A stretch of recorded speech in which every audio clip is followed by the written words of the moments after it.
A beautiful night for Thursday night baseball here at Moody Park. Jack coming here with you with Ben Chadwick for the second game this week between the Trenton Generals and the Mercer Mammoths. Mammoths won the first one on Tuesday 8-4, where they tied up the lead in the South Division with the Caps.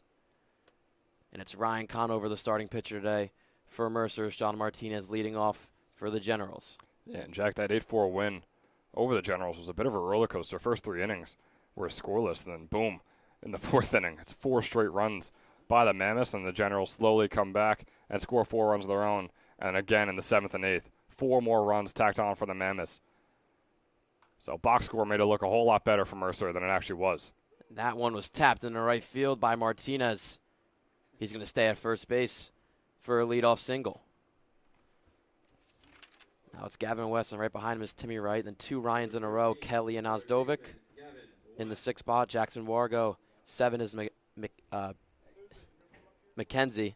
8, Dominici, and 9, Deacon Bound.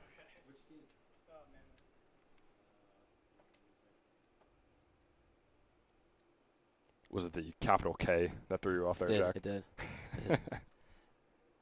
That was a good way for the Generals to start things off. Martinez is definitely one of their best hitters, but all in all, just for them to get the momentum going early on, which is something they struggle with. Usually they're playing from behind and sometimes can get those comeback wins, but obviously we see their 11-15-1 record. Sometimes they definitely don't. It's the 1-1 to West. And Martinez easily with a stolen base, as that one got past Saker behind the dish. The rest of the defense for the Mammoths is Gamitter, Burkhalk, Cornier, and Maglioso from first to third, and then from right field to left field, it's Pallone, Schaefer, and Gardner. Yeah, very excited to watch Schaefer in this one as well. He had a great game just a couple days ago in the field and with the bat in his hands. It'd be fun to see if he can keep things up.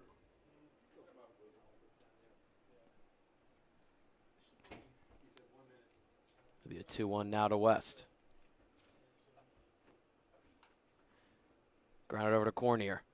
Tough play for him. He's on his back foot and cannot make the throw. First and second now for the Mammoths with no outs. That was tough. I mean, he seemed like if he was backpedaling and made the play a little more difficult than it actually should have been. I don't think an error is going to be counted for him, and it doesn't look like it is. But, man, it just seems like Cornier made that a little more difficult than it had to be. So 2 hits to start it off for the Generals. Martinez and West. Mammoth expecting bunt here with Gamitter. Basically aligned with the pitcher's mound. He is really far up over there, the first baseman. Wright swings away and fouls it off. Timmy Wright didn't play Tuesday night against the Mammoths, so it's his first game this week. In 22 games played this year, has a .281 average.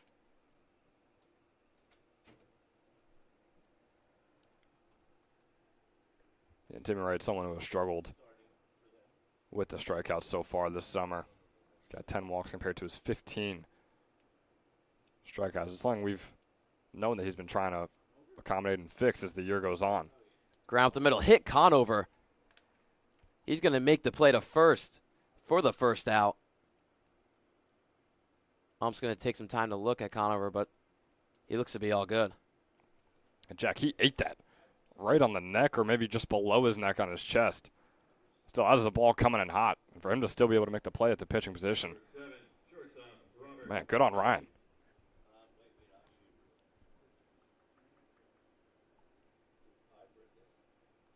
So it moves Martinez to third and West to second for 1 out. Now it's the Generals' highest average hitter in Robert Kelly, hitting in the 4-hole today. Fouls off the first pitch. And Jack, it's something we brought up on Tuesday as well. With the Generals, no one really standing out. They've had their stars at some points, but no one is in the 300s for a batting average at all on this team, despite their team average being over 250. So it just shows that the lows really aren't that low, but the highs aren't all too high as well. Foul tip there. 0-2 now to Kelly. Yeah, he's only .01 off of 300 average. Yeah, well, hey, my stat still stands, does it not? It does stand. .299 does not look like it's in the 300s to me, Jack. Of course, the infield's in for the Mammoths. It's the 0-2 to Kelly. And misses low. Boy, striking out the Generals' best hitter with 2 runners in scoring position is a massive, massive second out here in the top of the first if the Mammoths can get it. Conover just played his sophomore season at Mercer County Community College. Kelly able to spoil that one. Stays a 1-2 count. This past season with Mercer, he had 22 appearances, going 4-2 with 8 saves. 35 innings pitched with a 3.82 ERA.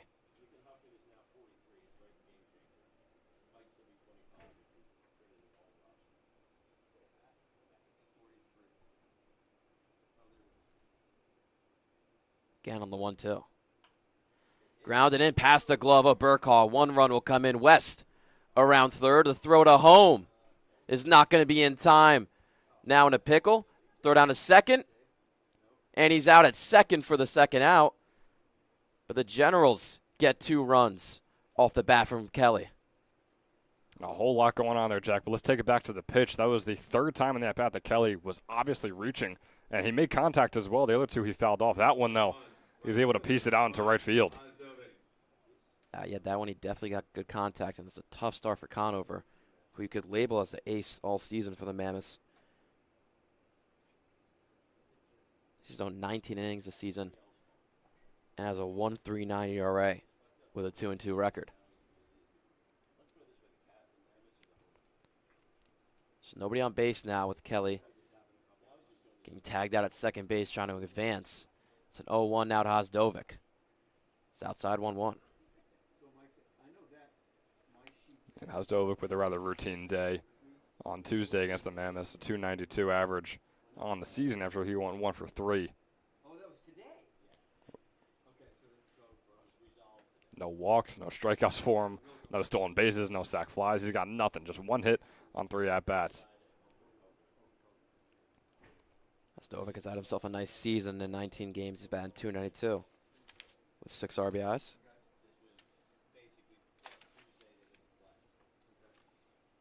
Conover misses again, 3-1 count. This is a great count for Hosdovic because he's another guy that has struggled with the strikeouts. He has double the amount of strikeouts as he does walks, 5 walks to the 10 Ks. Conover's 8 walks this year. High chopper over to Burkhall. And on the run, he makes the throw to end off the top of the first. Generals get it started early with 2 early runs, and the Mammoths up to bat in the bottom.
Bottom of the first here at Moody Park in Ewing, New Jersey. And the Mammoths, before they put one bat to ball, we're going to have a 2-run deficit to come back from.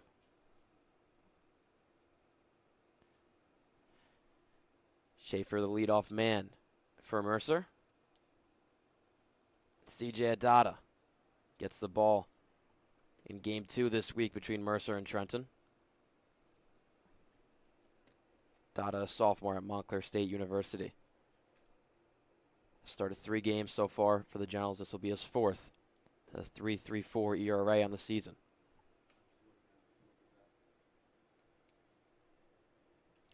Yeah, those first 2 balls, he's looking good still. I know it's a 2-0 count, but those fastballs are real close to the corner, Shaq. And he's throwing hard as well.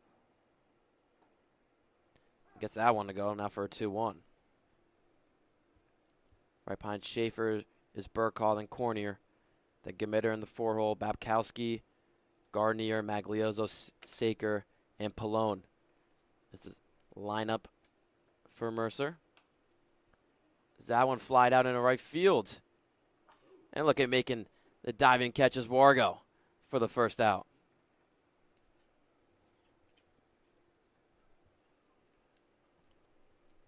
What a play by Wargo. Out in center field, hustling over to right center. Martinez knew he wasn't going to be able to get it at the second base position. He kind of gave up on it and figured that it would get down for a blooper. Now it's Burkall.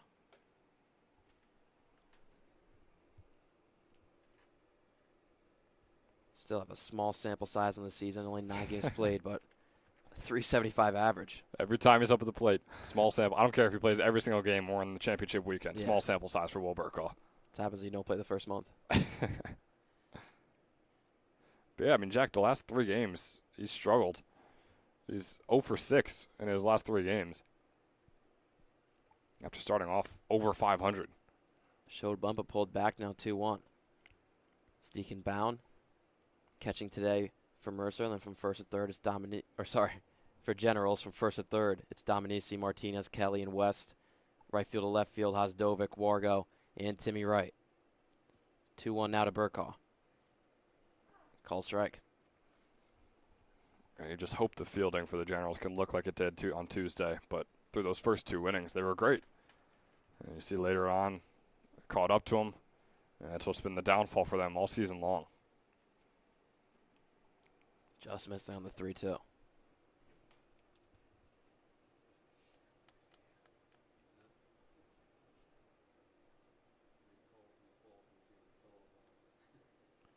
Our first payoff pitch of the day. Lays off, but it's in the zone. Called strike 3 for Adada, and 2 down. Boy, Burkall was questioning that. Ready to throw his bat into the dugout and make his way over to first base after that pitch.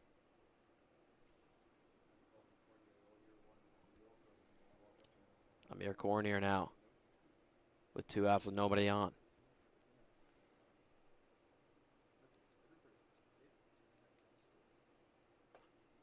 Looks at the first one outside. Cornier's played the most games so far for the Mammoths at 26. Batting .239. Leaves another 1-2-0.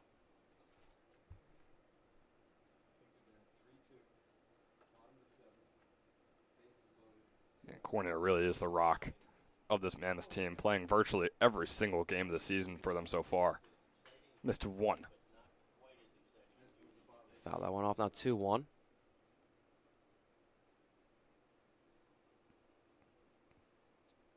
Caps are leading the Kings currently, or rather now the Kings just tied it up.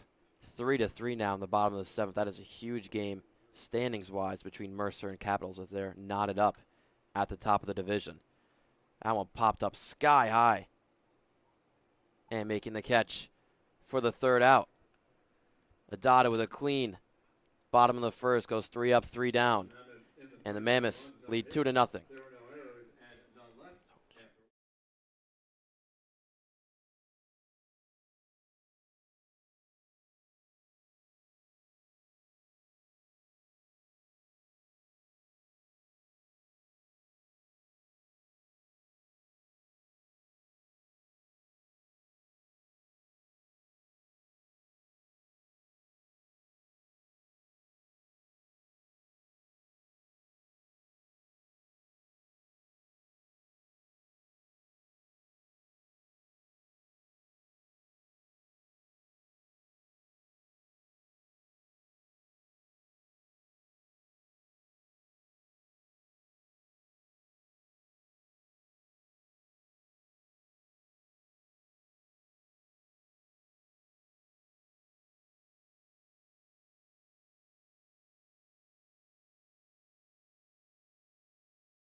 It was all Generals in the first inning. They got 2 hits and 2 runs, and they're back up to bat here in the top of the second.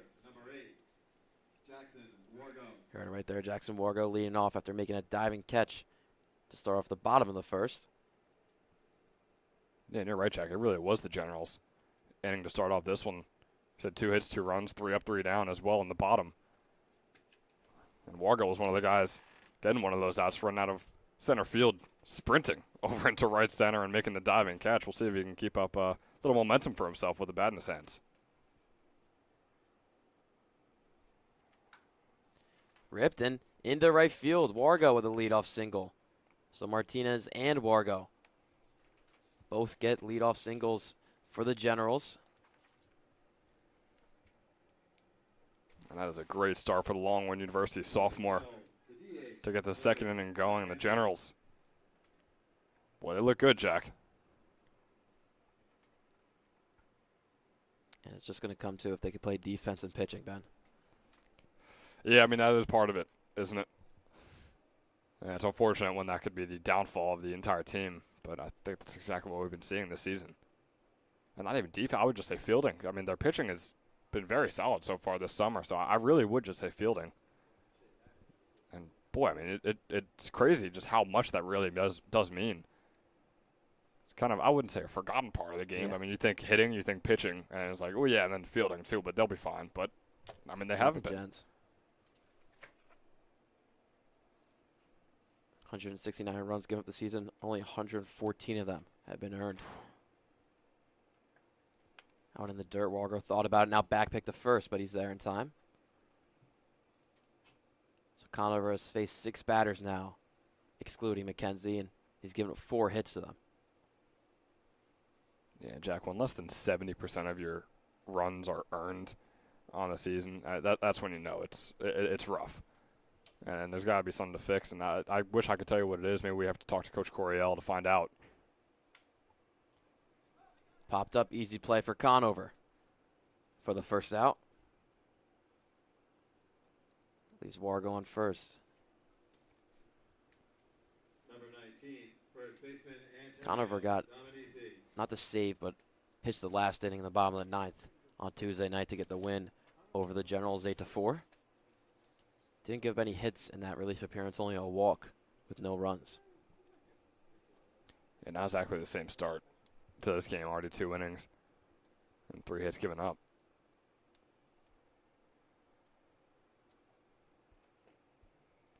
First pitch outside to Dominici. Wasn't with the team for a little bit. Didn't play since June 29th, but then played on Tuesday night against Mercer, where he went 0 for 2.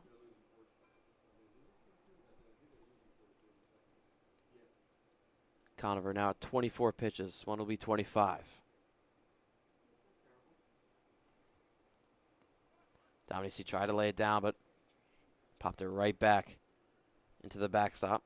Yeah, and Dominici, I would say, has definitely been a streaky bat. I mean, when he's on, he's on. We see that one game where he went 4 for 4, along with a walk and a double, 2 RBIs to his name. Very next game, he went 2 for 4, and then you see games where, yeah, he goes 1 for 3, and then the last 4 games, he's been hitless.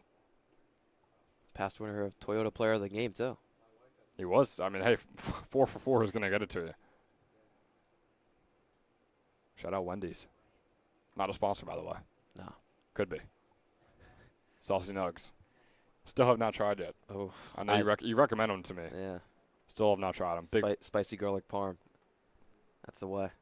I haven't tried it. I'm a big Baconator guy. Okay. Take the mayo off and we're all set.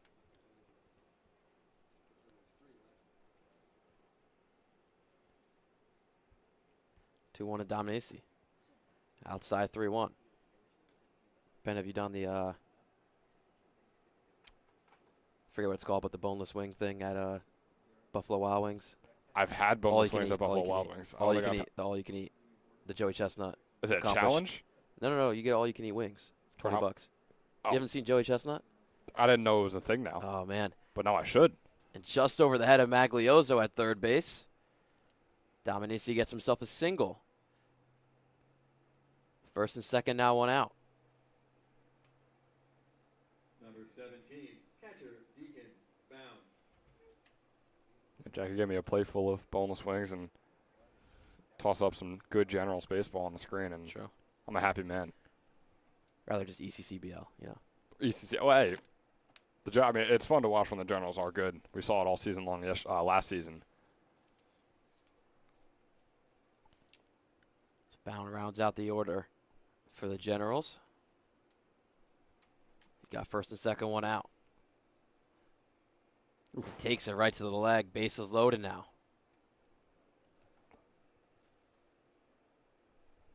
His third hit by pitch of the season. Number 0, second baseman. And with no one warming up for the Mammoths, I mean, this is very early on in the game, so you can't blame them. But, man, not the ideal start for Conover so far on this one. Conover looked dominant in that inning he threw on Tuesday night. Only 16 pitches now. He's already given up 2 runs, and the Generals are threatening for more. Martinez fouling off the first pitch. Had that single to start off the game. Yeah, and already at the top of the order, back to the top of the order, I should say, with the Generals in the second, where there's only 1 out on the board. And there's no errors either for the Mammoths, so really, if you're Conover, you got to try and lock it in soon.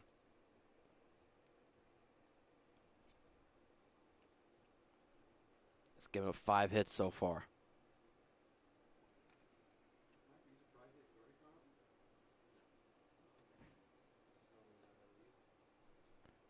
Leaves that one low, 1-1. Yeah, we know how difficult it is, too, to get yourself out of a hole, and how difficult it might be to even find the strike zone. When you're in a situation like this, you just hope Conover can keep his composure and keep playing the brand of baseball that we've seen from so far this summer. Called strike there. Makes it a 1-2 count to Martinez. Like I said before, this is a huge game for the Mammoths as they're tied up with the lead with the Capitals. And you mentioned that the Capitals were tied with the Kings earlier as well, right? Yep. Wow, look at the bottom feeders coming for the top dogs. 1-2. Swing and a miss there. Conover with a much needed strikeout to make it 2 outs. That is big from Conover. You saw he was struggling early on in that at bat to try and find the strike box, but really came back with the next few pitches. Just got to keep it going for one more hitter. In a game update with the Kings and Capitals, Kings now lead 6-3 in the Whoa. bottom of the 8th. How about South Jersey, man? West gets a single to left field. 1 run will come in, staying at third is Dominici, and another run comes home for the Gents.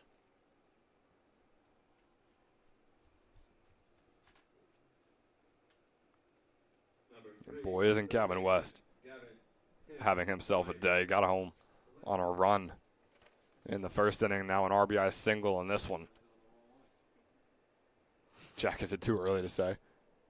Think you know where I'm going. It's too early to say. Yeah, all right, we'll leave it for now, but something in mind.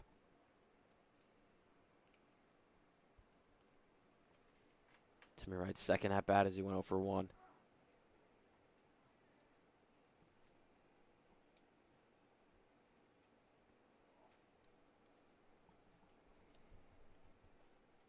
So it's looking like the Caps are going to drop a game tonight to the Kings, and that would have been huge for Mercer if they can get back into this game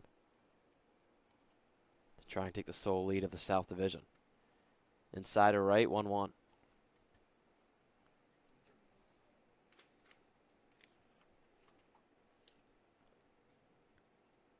Generals stand 3.5 games back from the top spot in the South Division, so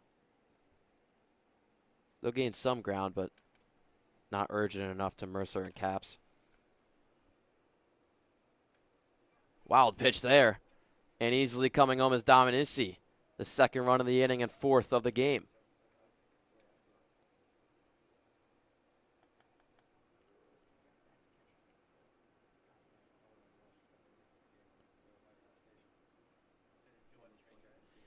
Conover has a 1.39 ERA in the season, has been one of the main guys pitching-wise for Mercer.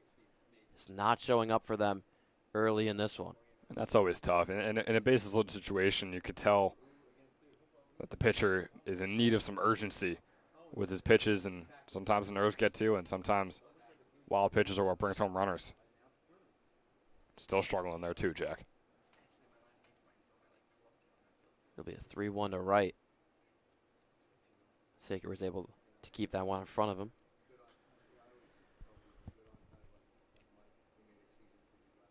It's now West at second base and Bound at third. Still with 2 outs.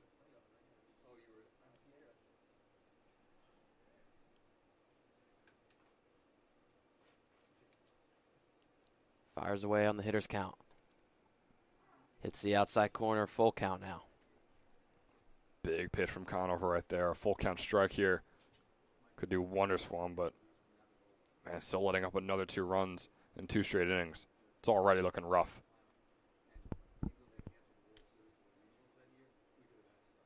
3-2. Just fouled off by right.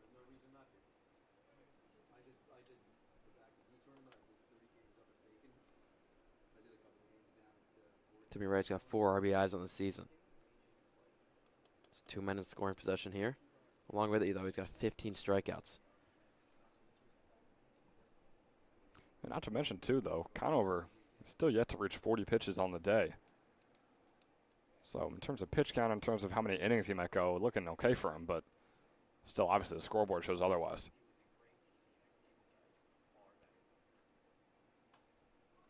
Right, able to foul it off again. Yeah, Conover definitely had a lower pitch count for what's been happening, but also they could just pull him for the bad play. I think that would absolutely be warranted, but yeah, if he is a guy that they just want to see keep going and see if he can battle through the adversity that he's facing so far in these first 2 innings, just letting you know that like he could. I mean, only 40 pitches in now. It hits right again. His second hit by pitch of the inning. Makes it bases loaded, 2 outs now with Robert Kelly up. You could tell he's struggling too out there on the mound. They're either fastballs that are painting the corners, and he looks incredible. He looks like the 1.61 ERA pitcher we know. Or they're in the dirt, letting runs come in. They're hitting batters. Number 7, shortstop, Robert Kelly.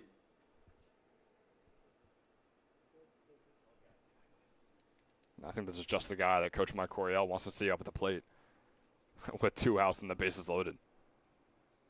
Kelly already has 2 RBIs. Got that in his first at-bat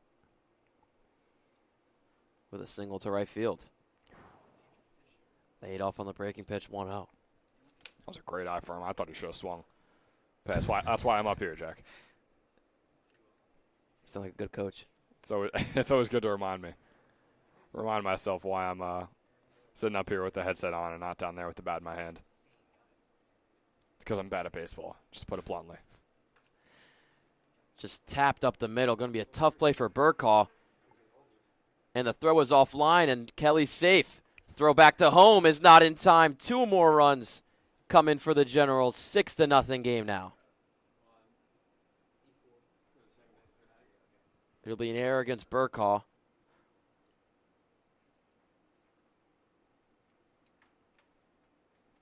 Number 21, right fielder, Ryan Osgovic. Conover, when he most needed it, couldn't get help from his infield. And Generals are more than in the driving seat here, leading 6-0. That was a tough play for Burkall right there. He was fumbling with the ball and still had an opportunity to make the throw over to first and get that last out.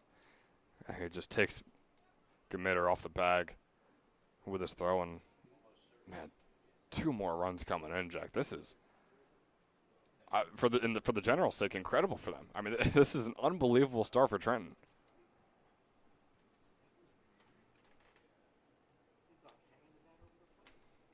It's right at second and Kelly at first. Osdovic, who should have bunt on the first pitch, but now swinging away.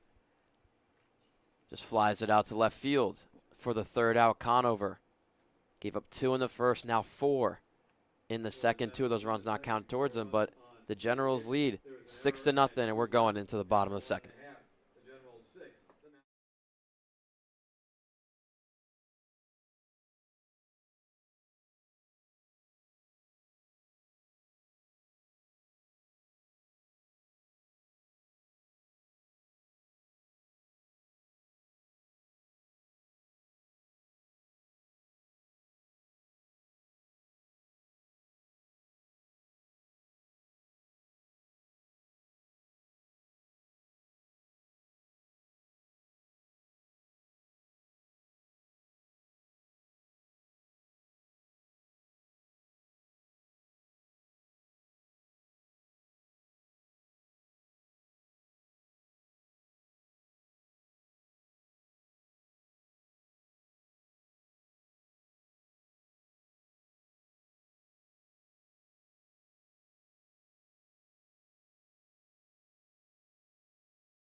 Bottom of the second now. And the Generals added on 4 runs in the top of the second. It's Joe Gamitter leading off here in the bottom. Dada had himself a clean first inning, having a strikeout and 2 other outs in play. Yeah, Jack, you got to love when one team has had their cleanup hitter already go up to the plate twice. Now here's Gamitter, the Mammoths cleanup hitter, in his first at-bat of the day. It just shows the pure dominance that Trenton has had in this game so far. Smoked into right field and over the head of Hosdovic. Gamitter trotting to second base as he'll take a standing double to start off the bottom of the second.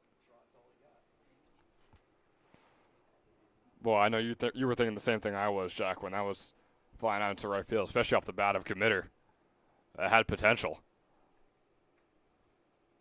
But man, what a hack from him.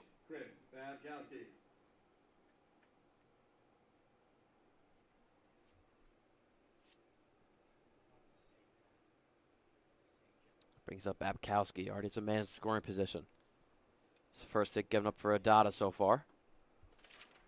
And now pass bound behind the plate, but Gamitter stays at second. Per request of the Mammoths general manager as well. Gamitter wanted to go. You could see he's kind of got a playful argument going. Well, they're playing it safe right now. That was his 4th double of the season.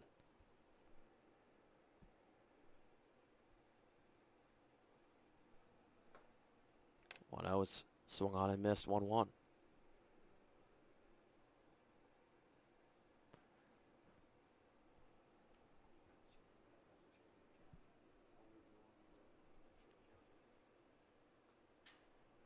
Just fouled off.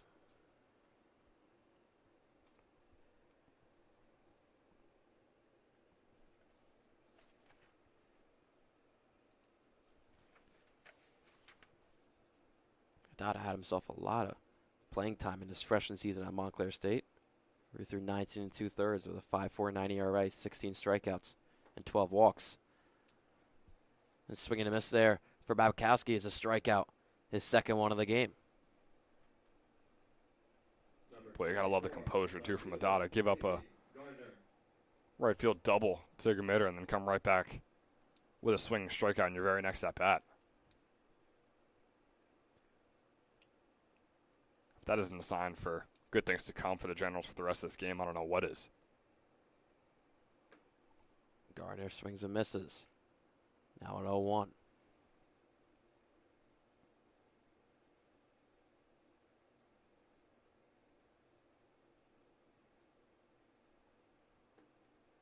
Check swing.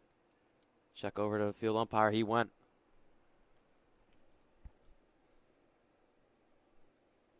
Casey Gardner is a guy who has struggled with the strikeouts. 19 on the season compared to just 4 walks, and only 4 of them were when he was caught looking. Make that 5. Another strikeout, 2 in a row now for Adada, and got that one looking.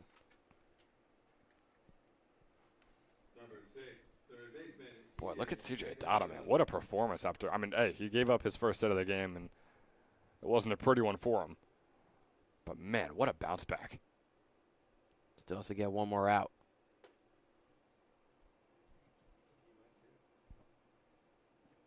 And a swinging strike there. It took a while to check over with the field umpire. I love the drama, man. I always love the theatrics from our infield umpires. They make everything so dramatic, and it's incredible. Now an 0-2 to Maglioso. 5 straight strikes from Adada as well.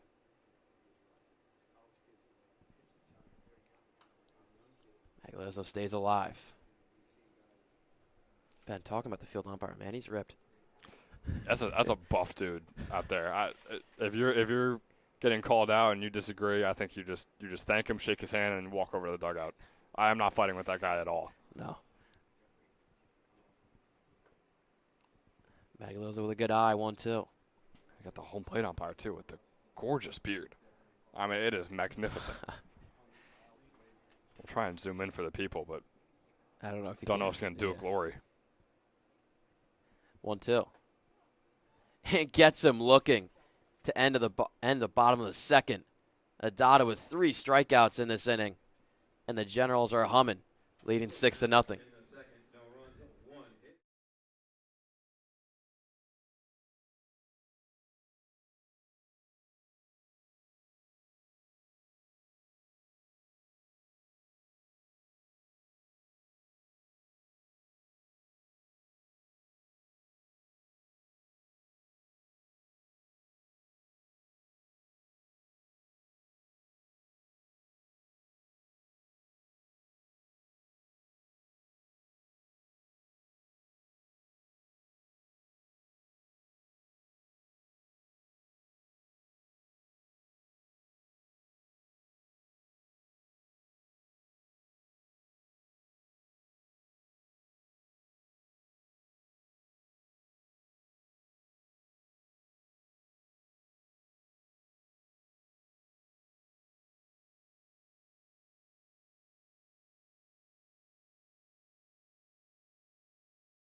Your turn. And after 2 innings, this Generals leading 6-0, and we have a familiar face with us. It's John Calavita in the booth. How you doing today, John? I'm doing phenomenal. It's great to be back at Moody Park after a couple of years away.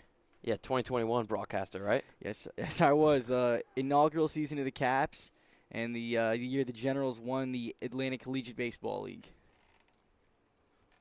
Now we're in the inaugural season of the East Coast Collegiate Baseball League. Yeah, it's really cool seeing 4 teams out of Moody Park. This is such a beautiful place to play in one of the better states you'll see in the country. So it's Jackson Kazia coming in for Ryan Conover after Conover gave up 4 earned runs, 6 runs in only 2 innings against the Generals. Kazia has thrown 21 2/3 innings pitched so far for the Mammoths with a 5.81 ERA.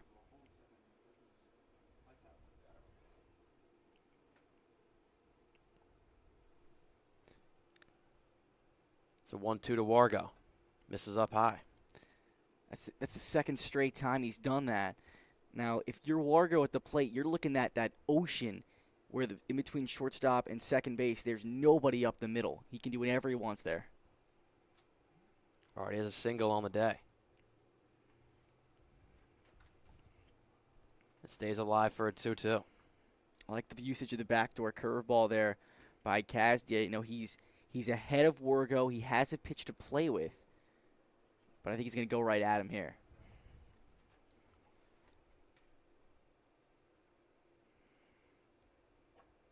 Fires away again on the 2-2. Misses low, makes it a full count. Now here, Jack, that would be a brutal start to the inning if Kazdia was to lose him. You had him down 0-2. You can't lose him here with the full count. Full count is ripped into left field, but right there is Gardner for the first out. A good at bat by Wargo. You know, he worked the full count. He got a pitch he could drive. He hit it right at Gardner. Nothing he can do about that. Definitely solid contact and some luck. Goes to the Mercer side for maybe the first time today. I'm still looking at Burkhaw at second base. I don't know why he's shaded so far to the right. It is something to think about. Especially with a right-handed hitter up. I mean, maybe he's saying Gamitter can't cover much ground at first. So 1-0 to McKenzie. He finds his zone there, 1-1.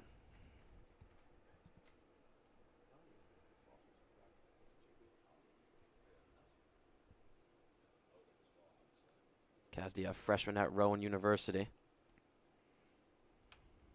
Tapped into right field, and Gamitter, actually shallow at first base, makes the catch for the second out. Well, Gamitter was perfectly positioned for that one over there, and it could be a quick inning for this Mammoths team. They've allowed 6 runs in the first 2 innings. A chance to go 1-2-3 would be huge, especially for this bullpen, which seems like it might be depleted tonight. Kazdia had himself a very solid freshman season at Rowan, where he made 14 appearances out of the bullpen, posting a 2.19 ERA with 12 strikeouts. Rowan, one of the premier programs in all Division III, multiple D3 World Series appearances. Great program. Dominici with a soft grounder over to Magliozzo, and the play is made in time. A quick inning for Kazdia in relief for Conover. The Gens still lead 6-0 going into the bottom of the third.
CJ Haddad out there for his third inning of work, gave up his first hit in the bottom of the second, but also added on 3 strikeouts, and his stat line is looking pretty through 2.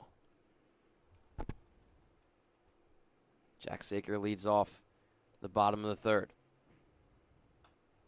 Fouls off the first pitch.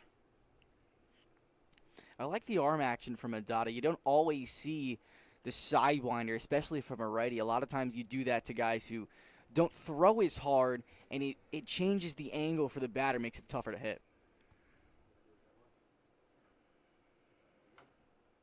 Fouls that one off himself, now an 0-2. It's 8-9-1 due up in this inning. Saker's played 13 games so far with the Mammoths, and he's 3 for 33. Still waiting for that bat to get going.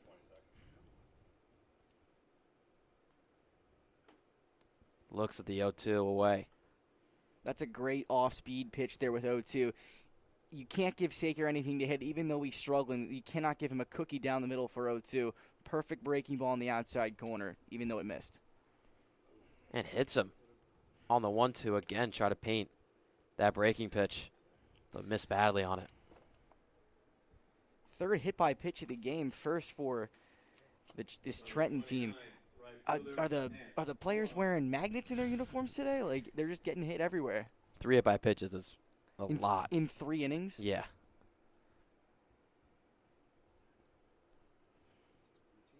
So Pallone rounds out the order for Mercer. Takes it up high 1-0.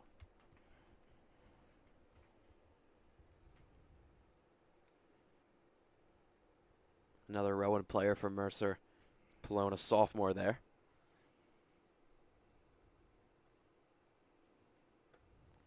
Swings through that one, 1-1. This is the second straight inning that Mercer's gotten their leadoff batter aboard.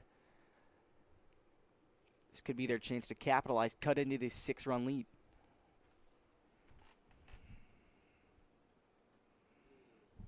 Call strike there, 1-2. Coming into this day with Mercer and Capitals tied at the top of the South Division, it looked like it would have been a good day to see if somebody could have taken the lead, but Capital has already lost to the Kings officially 6-3, and now Mammoths are down 6-0 here early on. Still a long way to go anybody's game. Mammoths could take sole possession of the first place spot, but it's always nice to know that you can lose today. You can lose and stay in first place. And swinging at the outside pitch there, Pallone gets struck out, and that's Adada's 5th one of his start now. Great performance. Only 1 hit allowed the first time through the order. Now the lineup turns over. Let's see if Schaefer can connect, put some good wood on one, and drive it into the gap. So back to the top of the order, 0 for 1. Schaefer is today. Takes called strike to start off this count. Schaefer's been a great bat and leadoff all season, batting .311 in 20 games played. Flies one out to left field, right on the run back, and makes the catch over his shoulder for the first out, rather the second out of the inning. Ball was well struck, one of the harder hit baseballs we've seen all day, but a good job by Wright, able to track it down easily in the gap.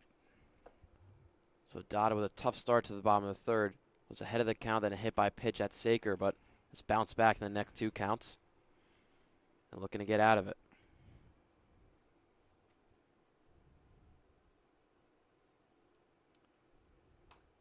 Burkhall rolls over to Martinez, and the quick throw to first base is made. Adada starts over the hit by pitch and then goes 1-2-3 in the bottom of the third. Generals still lead 6-0.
Top half of the fourth inning here at Moody Park. Trenton Generals on top of the Mercer Mammoths 6-0. It'll be 9-1-2 up for the Generals. My name's John Calavita, joined here alongside Jack Kemmler as Deacon Bound steps up to the plate.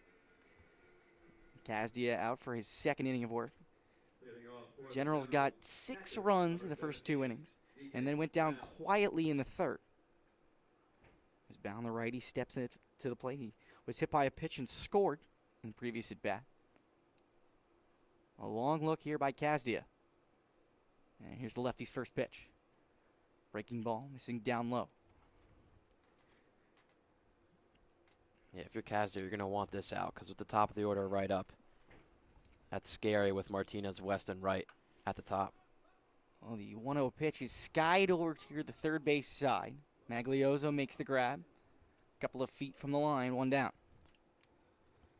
There he goes, gets the first out, but this is really where the Generals have looked the best with the top 4 guys. Well, Sean Martinez and Gavin West, the 1 and 2 hitters tonight. 3 hits combined, 3 runs scored. Martinez today, again, 1 for 2. Single and a run scored in the first, struck out swinging in the second. And the first pitch to him is swung on and popped foul out of play to the right side. 0-1. 1 out. Top of the 4th inning. Gens on top 6-0. Only 1 hit allowed by Generals pitching today. Martinez waiting. Kazdia fires. Breaking ball missing away. He's using his off speed a lot. You can tell he has some confidence with it. He can control it well. Retired the first 4 batters he's faced today. Here's the 1-1 delivery. Bounced up there. Now, I've always loved to look at the Moody Park shadows. You know, right field is almost completely engulfed. Center field starting with that as the sun begins to set. Left field, you can't see in left field. No. You can't see out there. It's actually one of the more brutal places to play. 2-1. Missing upstairs. Yeah, there's been a couple times this season where the left fielders just have trouble seeing the ball, and sometimes they drop it. Oh, it's brutal. I mean, I played outfield here, and it's terrifying when the ball comes off the bat, you can't see it. As 3-1 is popped up behind the plate. Saker giving chase, but it bounces on top of the press box here. Count runs full. There was a time where the ball was hit to me in left field, and it was cloudy, and I couldn't see a thing. Oh, yeah. And my center fielder was one of the fastest guys I've ever met. He maybe ran 120 feet, dove directly in front of me, and caught the ball. Wow. The clouds don't help at all. That's why communication's so important. Here's the payoff. High and outside. So Martinez reaches for the second time today. And the Gens have a 1-out base runner. That'll bring up Gavin West. 2 for 2 with 2 runs scored. Now you got Cornier and Burkaw lining up. Double play depth. Let's see if Martinez takes off as the opening breaking ball from Kazdia misses away. And he's definitely suspect, too. He's got 14 stolen bases on the year for the Generals, most on the team. Saker's got to be ready. See if he goes first movement with a lefty on the mound. Not going. Pitch is fouled away to the right side. Now up 6 runs, you're not really inclined to steal. Yeah. This ain't the majors. This is summer ball. Got to get your stats up. He could also have trust in the bat of West. He's already 2 for 2 in this game. This is true. A look over at first. Now the 1-1. Swung on, grounded down the third baseline. Foul. And Kazdia ahead in the count. 1 ball and 2 strikes. 1 out, top of the 4th. 6-0 Generals. Trying to threaten again here. Gavin West, even stance. As Kazdia comes set. The 1-2 delivery. Upstairs. Saker thought about back picking down. 2 balls and 2 strikes. John, now Burkaw is closer to second base. Looks like that gap is gone. It is gone. He has to be there because of the double play depth. Yeah. But now there's a huge hole between the 3-4 holes. There's a number back to the box. Casdia fires the second, bounces it. Cornier makes the catch, and they'll get one. That's all they need. Well, that was almost turning into a circus act. Casdia didn't set himself. It happens to a lot of pitchers because everything they throw, a lot of what they throw has movement, so it's harder for them to throw a fastball. But I've never seen a spike to second base on a fielder's choice. That'll go 1-6 the putout. And Cornier staying on his feet and making that catch as well. That's tough with a spike ball. So here is Tim Wright, who's 0 for 1 on the day, grounded back to the pitcher his first time around. He also was hit by a pitch. And the first offering to him is a fastball upstairs, 1-0. I mean, the most notable example of a pitcher almost throwing the game away would be Mariano Rivera. Game is 7, 9th inning, as the runner takes off. But there is no throw, and West has an easy stolen base. There you go. He ties up Martinez with the team, 14 stolen bases now. That's a great 1-2 punch to have. The top of the order, you get on, they can get themselves over. The pitch was a ball. Is he going to take off again? Not here. The 2-0 breaking ball outside. And if you're right, you've got to be taking all the way. Yeah. Especially with Kelly on deck, who's been a great bat. 3-0 delivery. And a 4-pitch walk. Second walk of the inning issued by Casdia. So after he retired the first 4 batters he's faced, the next 3 reached base, albeit without a hit. Still base runners on as Robert Kelly steps into the box. I like Kelly's style. I love the no batting gloves look. He does have the arm guard, or the elbow guard, excuse me. As he takes outside, it's 5 straight balls from Casdia, and well, Texas A&M will be going crazy right now. I gotta tell you, the arm guard thing, I really only see it from players when they've been hit in the elbow before and they're like, oh yeah, I need that thing. 1-0. Thought about taking a swing, but thought better of it. That's ball 6. 2-0 here on Kelly. What I've noticed with the elbow guard is it's a lot of times it's left-handed hitters who throw right-handed. That's interesting. 2-0.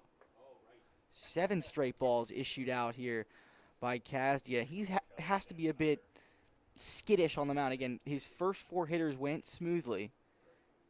And he's about to give up his third walk of the inning, second straight. Here's the 3-0. 8 straight balls, and the bases are jammed here for the Generals with 2 outs. I mean, that's scary for Casdia because none of those pitches were competitive. No, they to were Kelly. not. And rightfully so, there's your mound visit. Cornier joining, and I like that. I like seeing the shortstop, the captain of the infield, come in, talk to a pitcher. A lot of times you'll see it after an at-bat, but I want to see guys go out mid-at-bat, fix the problem right away, and just say, hey, we need to get this done. We got to get out of the inning. But they have confidence in him. They saw what he did in the 3rd inning. He hasn't given up anything yet. And again, the Mammoths, they've got to keep it. They've got to keep it going here. They got to, you need a shutdown inning, especially down 6 runs, looking to take first place. Here is Hasdovic, 0 for 2 on the day. He's grounded to second and flied to left. We're going to take a little time out here for Saker to get his shoes tied. West at 3rd, Wright at 2nd, Kelly at 1st. Infield back. Burkall back to his usual spot again. There's now an ocean up the middle once again. Here's the lefty Hasdovic. Lefty-lefty matchup, the pitch. Breaking ball in there for a called strike. The mound visit works.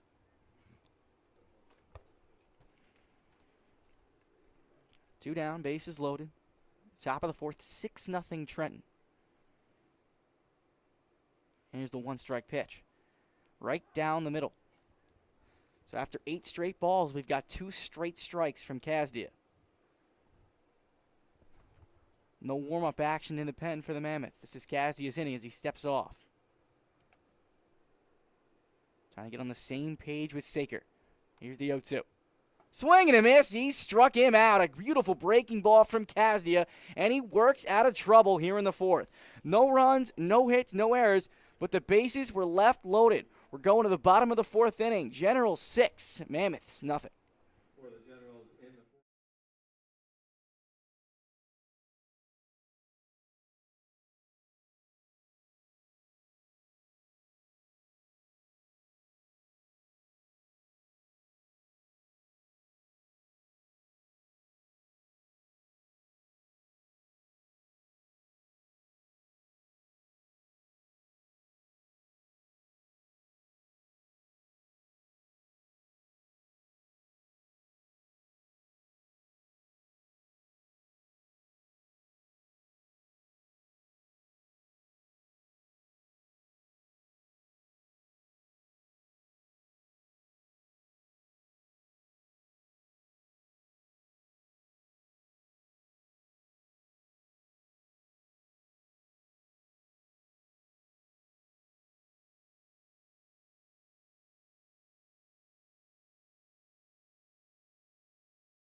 Bottom of the fourth here at Moody Park. 6-0 Generals on top of the Mercer Mammoths. New pitcher on the mound for the Trenton Generals. It'll be Ben Moisen making his 6th appearance.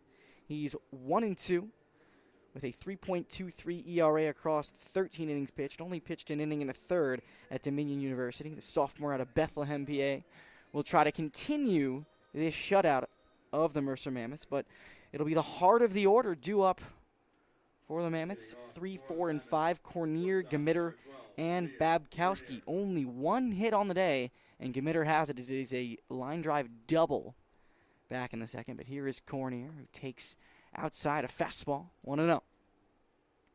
Cornier popped to first his first time around. Really early leave for Adada. Just under 40 pitches, but it was expected with a 6-0 lead. He hasn't thrown over 64 pitches yet this season.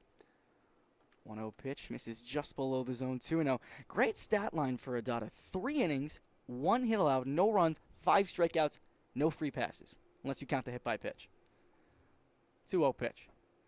Down low. So the first 3 pitches of Moisen's outing, not exactly what you want to see. He steps off, takes a deep breath, trying to get himself focused. Outfield playing shallow. And the 3-0 misses. Ooh, that's a strike. Cornier didn't think so. The umpires will get you on that every single time. I've talked to umpires. They'll do that on purpose. It's if it's a close pitch, if it's borderline, as the 3-1's skied down the right field line, goes out of play. If it's borderline, they will call that a strike on purpose. And I think I can't blame them. I would do it too, even if it was maybe a couple inches out. It's annoying. Like when he's walking to first base, it's not fun to look at. I just get a kick out of it. I think that's one of the funnier things in baseball. Full count on Cornier. Here's the payoff from Moisen. Popped up, right side of the infield. Martinez underneath, gives way to Hizdovic. He makes the catch, 1 down. Look at that. Started 3-0 and batted all the way back to get a pop out. It's called being mentally tough. A lot of pitchers could use that, especially even at the highest level. Yeah. You know, what a lot of scouts, what a lot of coaches don't want to see from their pitchers is poor body language. You know, if you're out there, you're getting squeezed, you can be the most frustrated person in the world, but if you're a competent pitcher, the opponent does not know that. Here's the first pitch to Gamitter. Takes a strike on the inside corner, 0-1. Gamitter again with the only hit on the day for this Mammoths team, a double over Hasdovic's head. And now look at Hasdovic. He is deep. He is back then deep. right there. It only happens once. You only get beat like that one time. One strike pitch, line the other way. Nice diving stop by West. Gets it, long throw across in time. Committer wasn't running, and 2 quick outs for the Generals here in the 4th. Yeah, West has split time at shortstop and third base, but I got to say, he's played such a better glove at third base this season. I mean, he's off the line at third base, but he's back. You know, a lot of times you see third baseman playing in on the grass. That's a long throw. You ever see the pictures of the Oakland Coliseum where it's lined for the Raiders game? That's a what is that, a 40-yard throw? Yes, it is a 40-yard throw. With 2 outs and nobody on, here's Babkowski. First pitch to him is swung on, grounded to first. Nice, under the glove of Dominici into right field. Thought he had it. And Martinez was even backing up. He couldn't get it. Second hit of the game for the Mammoths. It's a 2-out base runner for Mercer.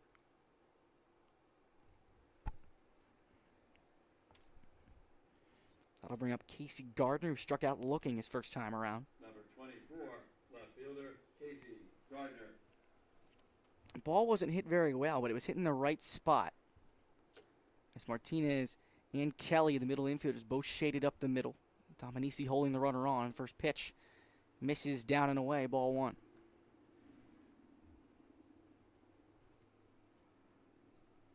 The shadows have almost completely enveloped the outfield. Lights have not turned on quite yet as the 1-0 pitch is swung on, fouled back to the screen.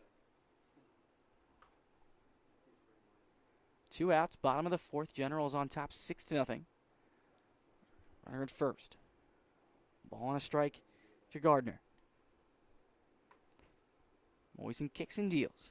Breaking ball right in there. And Gardner was frozen. Pitch was right down the middle, almost hung it. He just wasn't looking for it. Gotta be ready. Think fastball, adjust for the curve. Here's the 1-2 pitch. There's the breaking ball. Bounces off of Bound's glove as Babkowski will easily head on down to second base. That's probably a wild pitch, made the catcher get out of his crouch, but if it hits your glove, you got to make that play. Yeah, I totally agree. But Moisen tried to go cute there, tried to do the same pitch he did before, and just missed way up high. Can't be too fine. 2-2. Swung on, popped up, foul, and out of play. A lot of pitchers will do that. They'll throw the off speed when they're ahead in the count, thinking they're going to fool the hitter. Just you pound it down in the zone, Yeah. you're going to be successful. 2 balls, 2 strikes, 2 outs here in the bottom of the 4th. And the pitch, way outside. So after Adada had 39 pitches through the first 3 innings, a little bit of a longer inning, more strenuous one for Moisen in his first inning of work. Here's the payoff. Fastball missing down low. First walk issued by Moisen. That puts runners at first and second for TJ Maglioso. Number 6, third baseman, TJ Maglioso. Got the first 2 guys out now. Kind of struggling. Past 2 batters both getting on. Maglioso 0 for 1 on the day. Struck out looking to end the second. Hole on the right side between first and second. First pitch to Maglioso is a breaking ball. Beautiful pitch on the outside corner. And Maglioso does not agree. It may have been a bit off the plate, but that's a perfect spot for Moisen. 1 strike pitch. Breaking ball missing up. It's got a lot of faith in it. That's more of a slider than it is a traditional curveball. Pitch. That's a strike, bottom of the zone, and Maglioso's not happy. I wonder what he calls it, though, if he calls it a slider or a curveball. I like this sweeper, personally. Or slurve. There's one that we definitely cannot say on the air. Here's the 1-2. Just missed off the outside corner. I think that one was more inside than the first strike he called, but I guess TJ Barry didn't agree on plate umpire. 2 balls, 2 strikes, 2 outs. Runners at first and second. The pitch. Just missed off the outside corner. Same place. And another full count here for Ben Moisen. He talked about body language. He did not look happy there. He cannot close out these counts right now. The runners go. Right down the middle, called strike 3. And Ben Moisen works out of trouble here in the 4th. No runs on a hit, no errors, and 2 men were left. We're headed to the 5th. Meet us there. Trenton Generals are on top here, 6-0. One hit, there were no errors, and 2 left after 4. The Generals 6. The Mammoths.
Number 8, Jackson. And welcome back here in the 5th inning. Ben Chadwick right back on, took a little 2-inning break.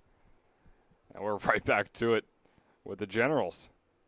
Like you just heard, they're still up 6-0 over the Mercer Mammoths after falling 8-4 to Mercer just on Tuesday. Back at the plate is Jackson Wargo facing off against Jackson Kazdia. 2 different spellings, though, of course, Jack. I like the X better. You like the X better. Yeah, See, it's unconventional. I like it. Jaxon compared to Jackson. And with a name like Jack, I'm surprised you don't like the Jack with just a little SON added on the end of it. Yeah, because I like to keep my own name. I don't want no son on it. Here's the 0-2 to Wargo, and it's high and upstairs for the 1-2 count after that fastball.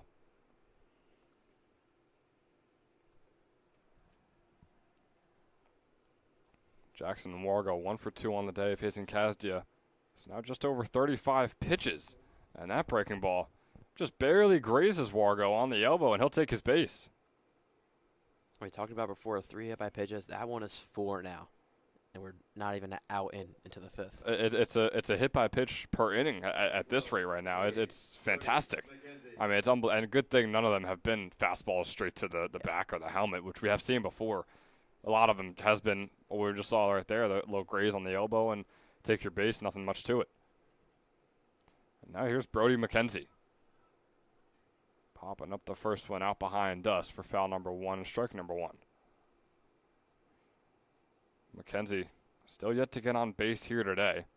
And it's the same story he saw on Tuesday and the 2 games before that. 3 games without a hit coming into this one. And starting off 0 for 2. Here's his 0-1. Breaking ball is going to be in there on the inside corner.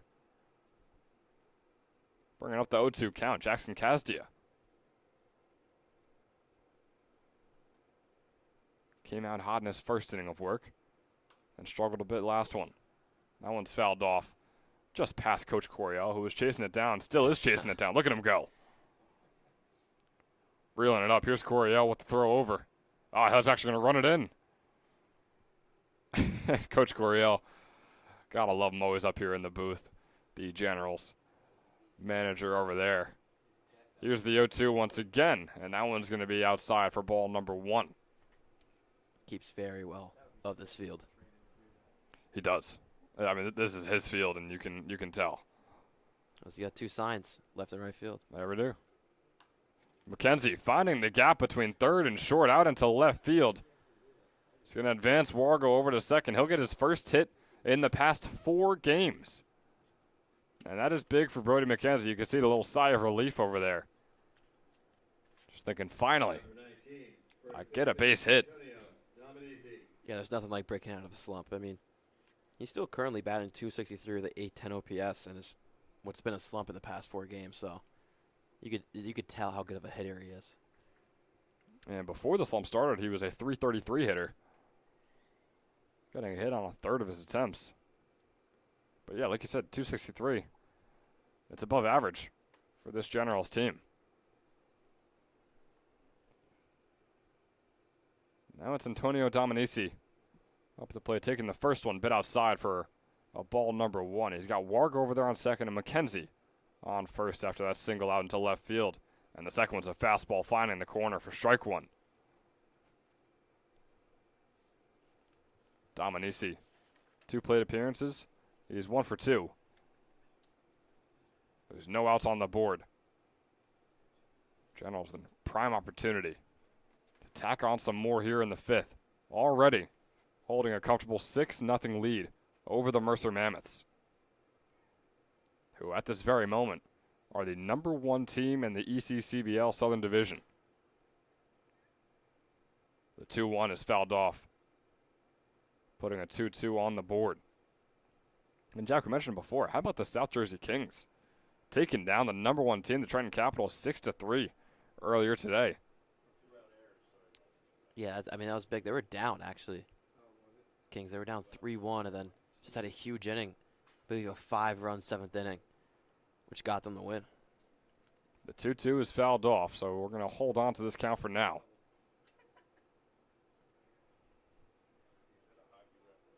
Jazzy now at 50 pitches.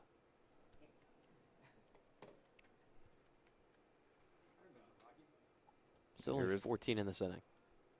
Here is that 2-2 pitch. Yeah, 14, no outs. Can he get his first here? Dominici flying that one out over to center field. The catch is made by James Schaefer. And Wargo with little pump fake over there on second base, hesitating on the run over the third. He's going to stay put, as will Brody McKenzie. So the first out finally on the board there for the Mammoths. Trying to cling on and keep this at just a 6-run deficit. This is probably the difference between a great inning and what could be an okay inning. If Bound can get a hit here or just get on to move into the top of the order, that could be very favorable for the Generals. Yeah, bases loaded, 1 out sounds a whole lot better than 2 outs and runners on first and second, doesn't it? I'd say so. We got some ball nowheres up here in the Moody Park booth. It's no 1 count on Bound.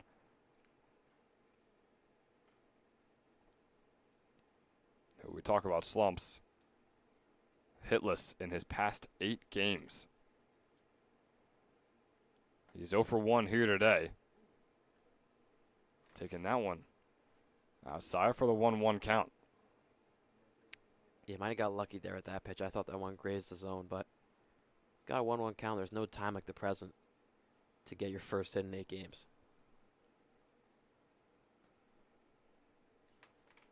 Bound for much of the season was a high 200s and low 300s hitter for the Generals, but as I said before, no hits in his past 8 appearances. Below 200, now at 188 on the summer. He's got a 2-1 count. McKenzie on first and Wargo on second. Wind blowing off to the left of your screen. Here's the 2-1 fouled off right back towards us. The lights are shining here at Moody Park. Maybe not too bright. Still, I mean, 8 o'clock, and it seems like it's the middle of the day right now, Jack. I would disagree, but it is complete daylight. I don't even see a glimpse of a sunset right now, as that pitch is high for a 3-2. You know, you're right about the glimpse of the sunset. The middle of the day is like a blazing hot heat. down in Sure. the field. Sure. Also, Glimpse of a Sunset. Make But that an album. Is it the evening Name or a is song after that. is it the afternoon? I think 8 p.m. regardless makes it evening. Yeah. Here's the full count pitch by Bound over to Cornier. Will it get past him? It won't. But also Cornier struggling to make the throw over. And now it's bases loaded with one out. Yeah, I don't know any shortstop that's making that play. That's the infield single and every time. If there's any shortstop we've seen in the ECCBL, it would be Amir Cornier. But like you said, near impossible play right there. It was a weak grounder from Bound. And Jack, how about that? We're talking about breaking slumps. Yeah. First hit in his past 8 games. Over 16 at-bats for Deacon Bound without a hit. He breaks that today here at Moody Park. Or tonight, I should say, this evening. Evening, yes. It brings on Sean Martinez. Martinez is just, in my opinion, is a great leadoff hitter for this Generals lineup. They usually go to Declarico, who's hasn't had himself the greatest season. Right now, Martinez gets on base, and when he gets on base, he is stealing and making himself getting scoring position. Quite good at getting on base, too. A near 40% on-base percentage.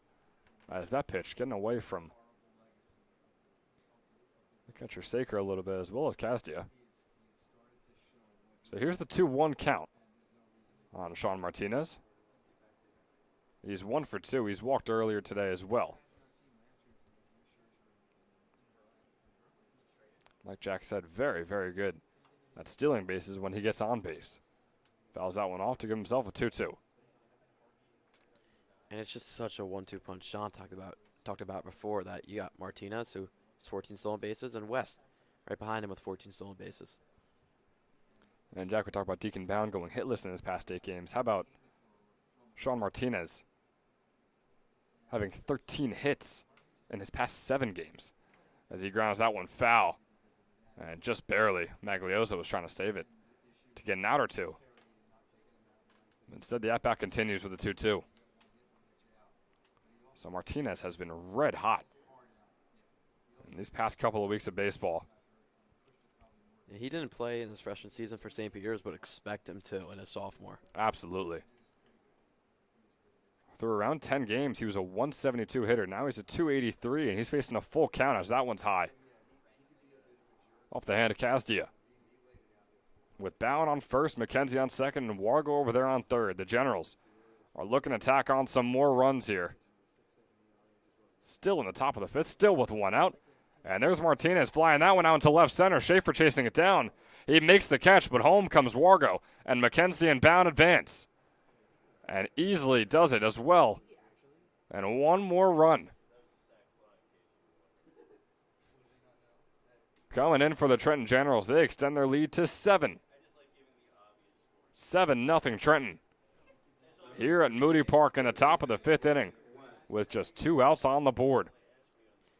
I thought that was like a normal flyout. That just kept going. It kept going. Eventually, I was thinking, is Schaefer even going to catch that out in center? Are we going to get a 2-3 RBI double possibly? And he made the catch and saved a couple runs, but couldn't save the 1 run coming in, which seemingly would have been impossible to do so. It's a 1-0 count now on Gavin West. Oh boy, is he having himself a day. 2 for 3 so far. He's already having a day, and I mean, if he can get something going here, he could do something. I don't. Uh-oh. Yeah. Hey, you shut me down before. I'm going to shut you down here too. We're waiting to say. Fifth inning. We're waiting to say that. Here's the 1-1 on West. He's 2 for 3 with a stolen base. Breaking ball outside. Here's the 2-1 now. And Castia, Jack, he really is just going up and down with these innings he's pitched. I mean, the first appearance he made, it was like, oh, the Mammoths are really going to start to get something going here. Defensively, they're looking solid now. Second inning kind of fell apart, but here he is in the 3rd and still struggling. Yeah, and this is a high pitch count in this inning, 32 now. Look, he's not giving up many runs like Conover did, but he is just throwing long innings, very laborious. He gave up 1 with 2 in scoring position now. He's got a full count. Laborious. Here we go. It's a great word. Learned it in Memby. It perfectly describes the inning that Cassia is going and the game that he's playing too. 70 pitches here. As that one's grounded over by West. Play is made by play. Burkall. Sliding in and then sailing it over the head of committer. So home comes bound as well. 2 more come in for the Trenton Generals. Single error. A ground ball single off the bat of Gavin West brings home McKenzie, and the error brings home Deacon Bound. And boy, oh boy, the Mercer Mammoths cannot catch a break.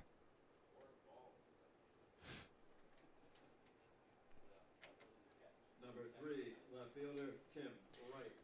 I mean, I think it's pretty easy formula to tell for the Generals. They're hitting the ball very well, which they do most games. They have 0 errors on the board to Mammoths 2.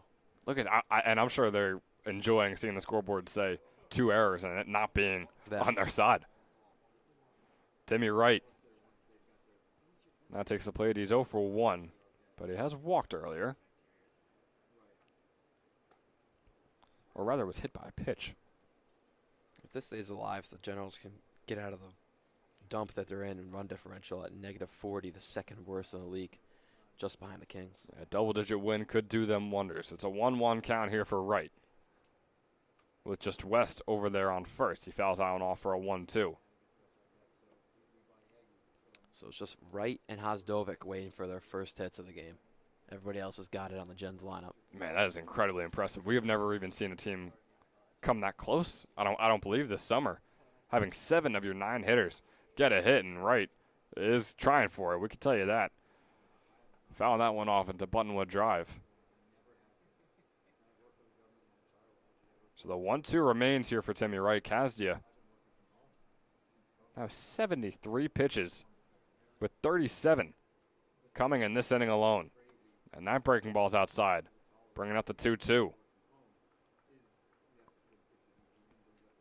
Timmy Wright heading into his senior season at Kane University. This past year, played in 14 games, had a .450 batting average with a couple doubles and a triple to his name. 2-2 is a fastball that sails way off. It's going to allow West to advance on the wild pitch, and Jackson Kazdia looks done. He just looks fed up out there. You see after that fastball went wide, just walking over. 75 pitches, 39 in this inning. I'd be done as well. It's tough, though. I mean, if you're him, you're not being taken out just yet. You got to stay out there. You got to give it your all. But, man, has it been rough, as that one is going to walk Timmy Wright. Now it's runners on first and second after West advanced on the wild pitch earlier. And so it brings on Robert Kelly. 7, shortstop, Robert Kelly. Kelly already an all-star this season, and like we said before, one of the best hitters on this Gens team. Can extend the lead to even more. Speedy runner on second base. Watch out for West. Kelly had the 2 RBI single to start off his day. He's 1 for 2 and walked earlier as well. Boy, has he been solid so far this season. A .299 average, which could be going up a decent amount if he can get another one on the board right here. He's facing a 2-0 against Kazdia. Jackson Kazdia heading into his sophomore season at Rowan University. Nearly hitting Kelly on that one. A wild pitch will once again advance the runners. West over to third and Wright over to second. Yeah, I think West was just staying at second because, out of respect, when you're up by 9, there's no point in stealing. But that just helps him to move over. He was thinking it the whole time. Do you really? I mean, do you think that there's morals and there's respect in this case for Gavin West? Yeah, when you're up by 9, it could have been for Coach Coriel to tell him not to go. It's also true. The 3-0 is a fastball that finds it to make it a 3-1 count. So Robert Kelly still sitting pretty with this at-bat. And that fastball will be a little too far inside. Load up the bases once again in this inning. And, Jack, how many times have we seen the Generals with loaded bases in this entire game? And this must be the 3rd or 4th different time. It definitely is, and this is, of course, this game's already blown open, but this would be, I couldn't even give you an analogy here. I was going to say nail in the coffin, but I feel like the nails aren't in the coffin. I think So the nail was hammered down quite a while ago. Maybe they'll just get buried. Possibly, yeah. Dirt on the coffin. How about that? I like that. Okay, started off with Gavin West on first and 2 outs on the board. That was it And now here we are. Still the 2 outs on the board, but out on a couple more base runners.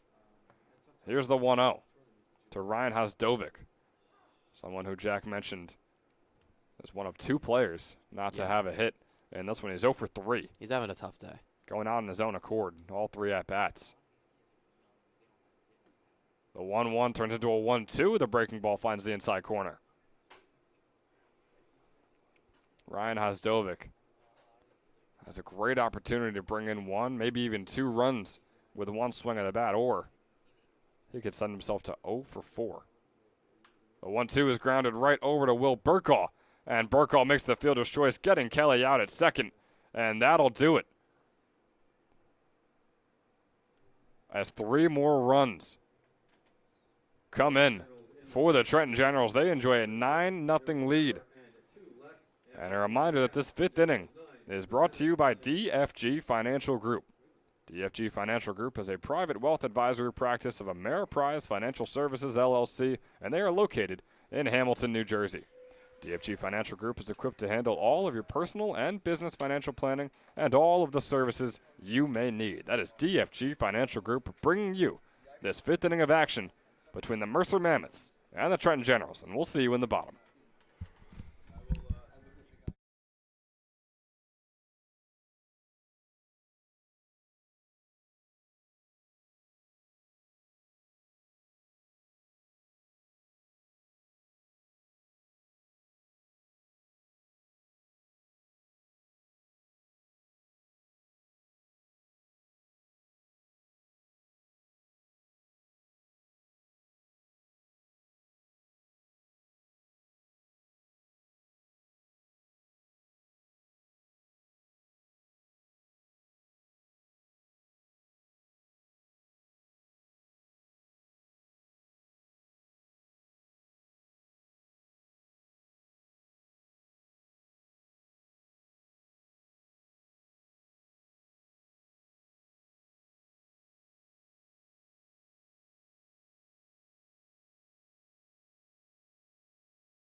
And right back here in the bottom of the 5th, the Generals, comfy and cozy with their 9-0 lead. Here, just a little over halfway through this one. Ball. Jack Saker is up at the plate, heading off against Ben Moisen, who starts him off with a 2-0 count.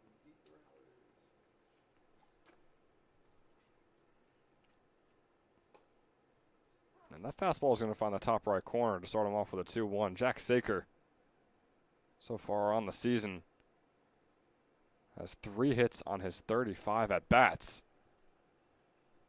He fouls that one off, putting himself at a 2-2. And Jack, I mentioned 3 hits in his 35 at-bats, but 2 hits in the last 3 games. So not a bad little bounce back for Saker. Seems like he figured something out recently, hoping to get himself above the 100 mark on his batting average. That one sails over, so here is the full count pitch. It's outside. Saker takes his base. Just his 10th walk on the season out of 50 plate appearances. Right fielder, Malone. Another right fielder, Anthony Pallone, comes up in his 1 at-bat today. He struck out.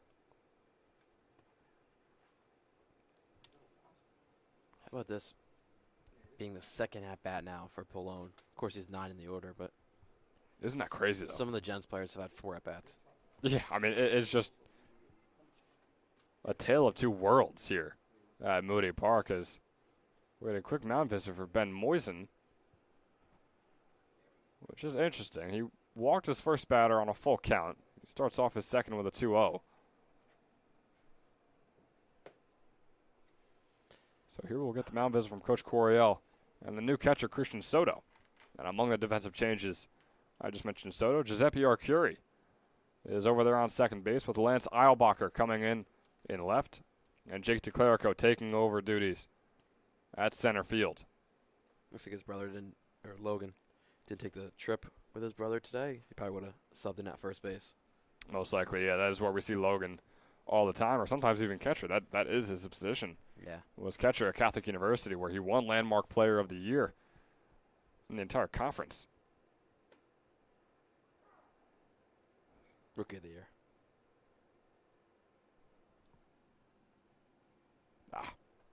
Close enough. As a Yeah, freshman, that would be an insane accolade. But still, I mean, he was surely in the running over a 350. Pallone grounding this one. Moisen is going to make the easy play and walk over out number 1 here in the bottom of the 5th. Saker advances over to second. Number 2, center fielder, James. And it'll bring on James Schaefer back at the top of the order. A man who has had his struggles today. A .311 hitter, but he's 0 for 2 to start things off. I mean, you could say that about a lot of hitters for this Mammoths lineup. It is true, but I mean, with Schaefer being probably the top guy, Yeah.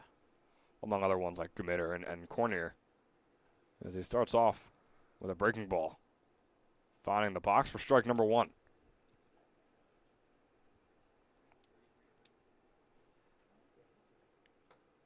The 0-1 turns into an 0-2 as the fastball finds the inside corner on Schaefer. James Schaefer only struck out 6 times in the 20 games he's played in. Ooh, close one there. Fastball a little too low. So here's the 1-2. And Jack Schaefer often going out in his own accord, whether getting on base or getting an out. It's usually off of his own bat. Only 5 walks compared to 6 strikeouts through 20 games played, and here it is. Popping it up, Arcuri making the play at second for out number 2, the easy pop fly. Yeah, Schaefer just, Number 22. that's a tough day now.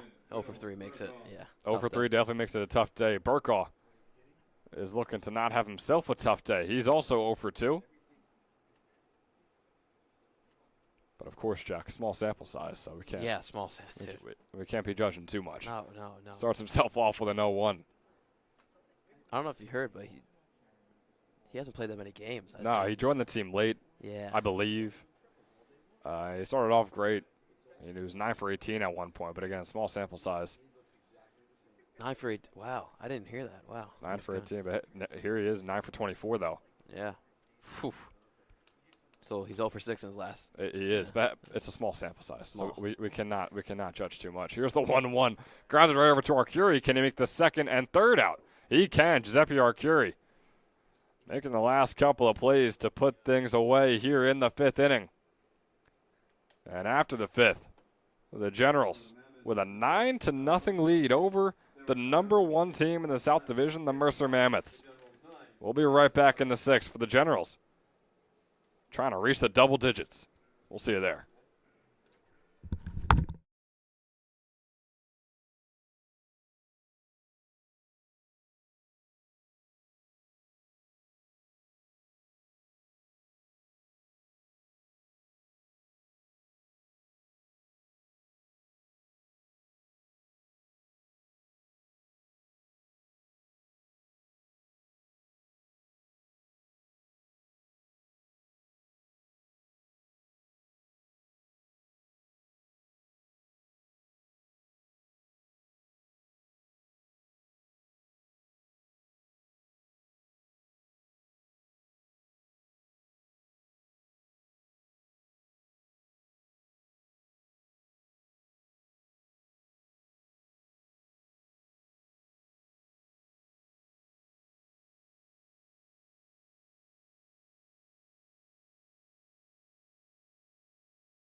Welcome you back here. 6th inning of work between the Mercer Mammoths and the Trenton Generals. And for the Mammoths, they're down by 9. Yet another pitching change. Trevor Coburn is coming in to take over. Just wrapped up his sophomore season at Siena. Didn't make any appearances, but he made 15 in his freshman campaign. He's going up against Jake DeClerico, who pops that one up right into left field, and it's Gardner making the catch to start things off here in the first. For the first out here in the 6th. Clark had a tough game against the Mammoths on Tuesday night, and I was looking for him maybe to, get it going, get a hit here, but again, just a bad result. Yeah, it is a small sample size, if you will, Jack. But yeah, his first at bat of the day being thrown into the game last inning. And I was wrong, Ben. Logan took the trip with his brother. Look at that. Bad call by me. Here he is right now. We've gotten used to those. Logan Albacher. His first plate appearance of the day. Wonder if he will be our new designated hitter. I imagine so. The 1-0 turns into a 1-1. Takes that strike on the bottom right. And Logan Albacher struck out 7 times so far in his 11 games. Still just a 194 hitter after batting a 356 at Catholic University in his freshman season. That fastball goes awry from the arm of Coburn for the 1-2. And Trevor Coburn so far this summer has thrown 13 innings, only started 1 game, and that was the very first game of the season, June 1st against Southside. He's been credited with 1 loss. He's allowed 6 hits. He struck out 15 batters while only allowing 11 earned runs.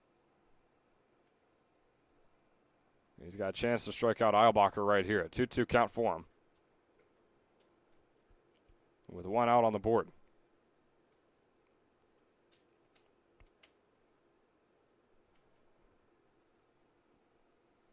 Coburn's 6th pitch of the game is just outside, bringing up the full count.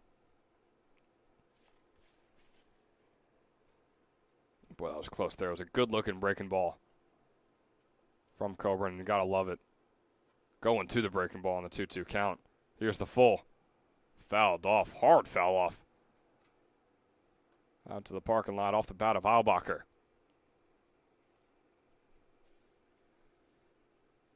And, Jack, we say it all the time whenever we see him. When is Logan Eilbacher going to get things going? You hope it's soon because you know what he's capable of, but just has not been able to get it going so far in the Generals uniform. And here's another one. Grounder right over to Gmitter, who makes the play and throws it right back to his pitcher, Trevor Coburn, to get Logan Eilbacher out at first for the second out here. In the top of the 6th. Solid play from the first baseman. Good run over from the pitcher. And a 3-1 put out right there. Yeah, perfectly executed PFP there by the Gens defense. Or sorry, Mammoths defense. These white jerseys, Ben. I can't. Yeah, both squads were in the white pinstripes, with one being orange pinstripes and one being red pinstripes. I mean, they are very similar, aren't they? Nah, no. I'm all good here. Oh, you're all good? Yeah. Even though you just brought up the jerseys? Here is Antonio Dominici. Starting off with a 1-0. He's 1 for 3 on the day.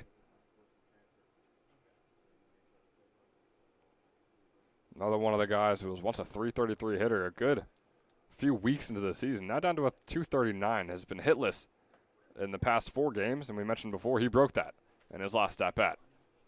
Getting his first hit of the day. Here he is with the 1-1 count on Coburn. Or against Coburn, I should say. It's Coburn with the 1-1 count on Dominici. Swung right over to Will Burkaw, and Burkaw makes the catch. The second baseman scooping it up and giving us the 3rd out here in the top of the 6th. A 1-2-3 inning for the Mercer Mammoths. I haven't been able to say that too often today. And we're heading into the bottom of the 6th. The Generals still holding a 9-0 lead. We'll see if Mercer can chop away at it when we come back.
Bottom of the 6th here.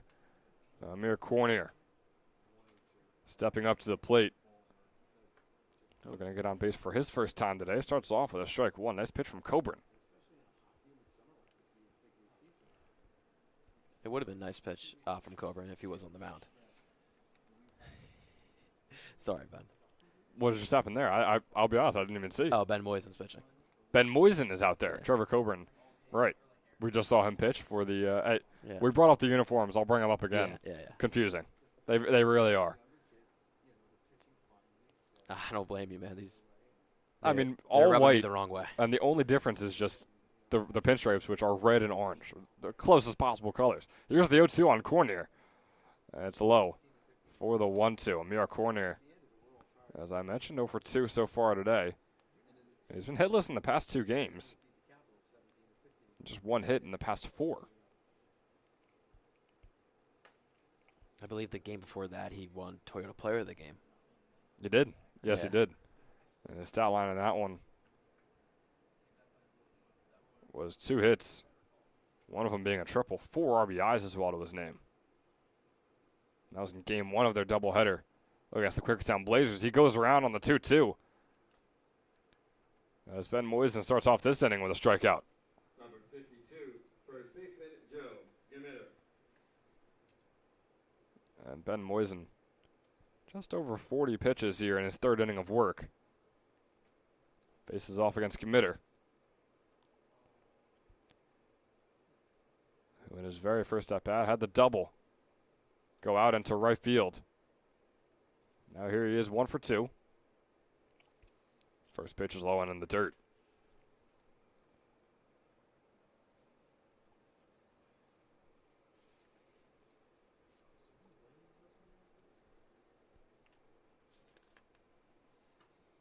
And second one is going to be high and outside. Mitter, a .310 hitter.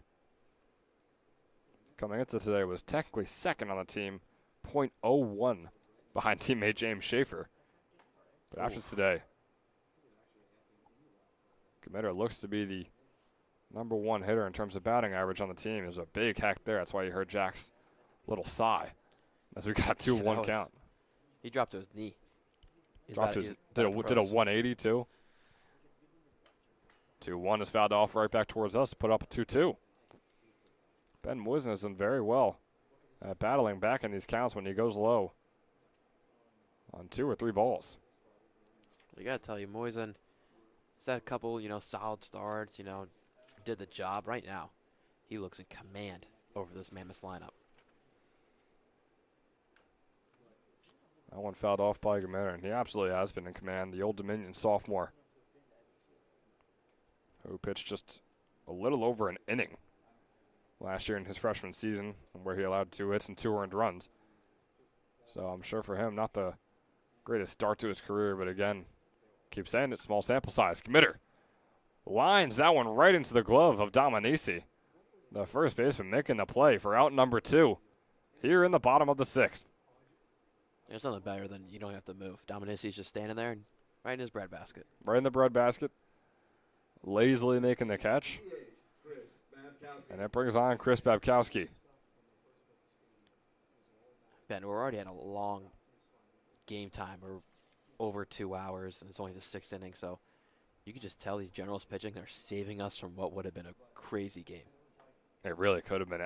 Or even the pitching, if the fielding wasn't perfect, which it is right now, Jack, and I feel like we have to commend them for it. No errors on the day, and I'm sure once we say that, they're going to start flooding in. But, hey, as of right now, the Generals fielding-wise have been incredible.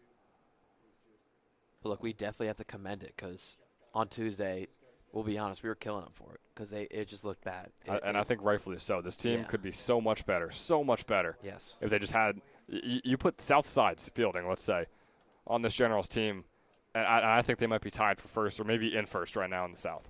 But, look, if they make the playoffs and they could go on a good stretch, which they haven't been on all season, basically every team in the South Division have gone on good stretches outside of the Generals. Exactly. They just stayed afloat.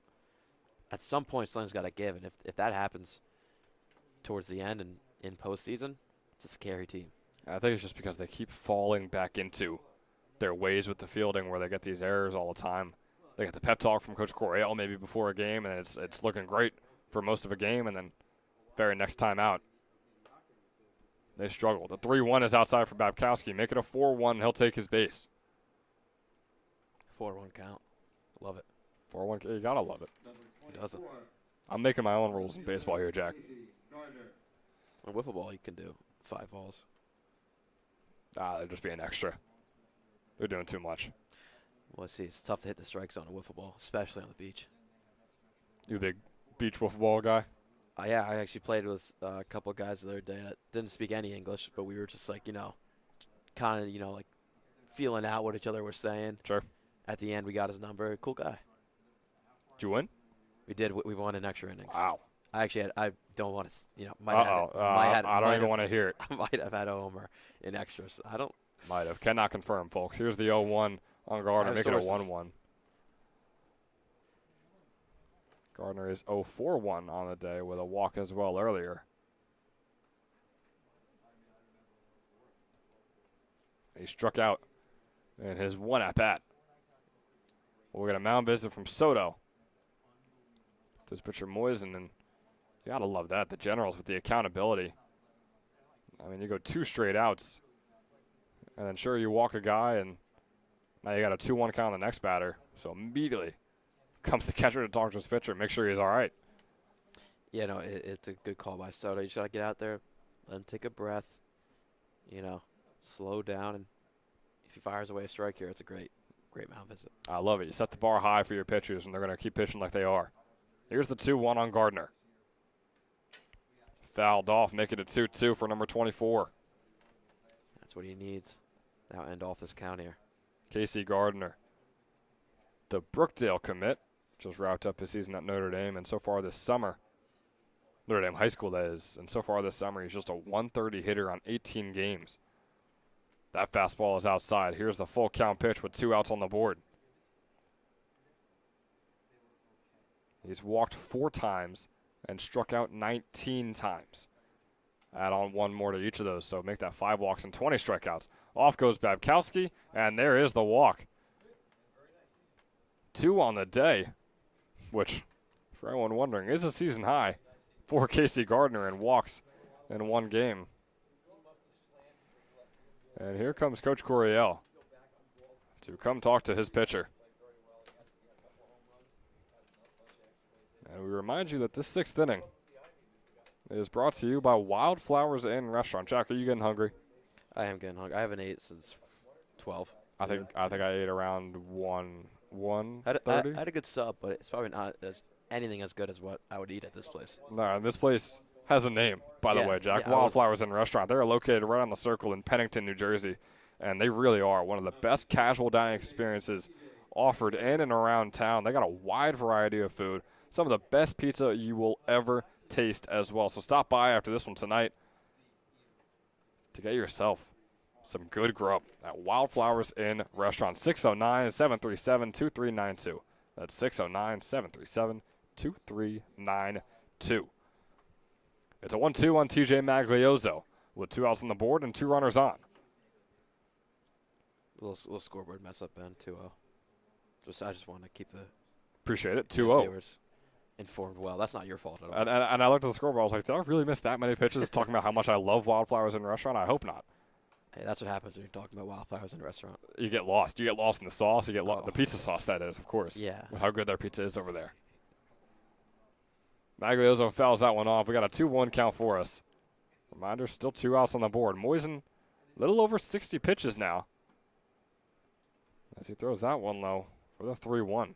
And Ben Moisen still only in his 3rd inning of work. So pitch count is getting a little bit high, Jack, averaging over 20 per inning now. Yeah, he had a chance to get out of it 3 batters ago, but now he's kind of dragging out this inning. But the fastball there puts on the 2nd strike.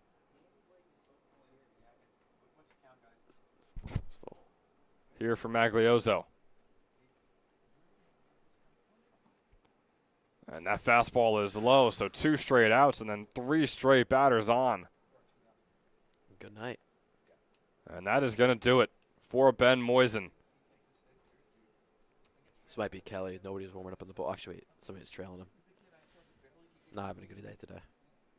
And it seems as though the man subbing in will be Mac Mira for relief and possibly to close this one out. The All-Star for the Generals is on the mound and getting his warm-up pitches in.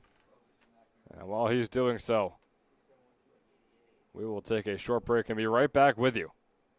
Jack Saker takes the play with the bases loaded. The first bases loaded situation for the Mammoths all day today.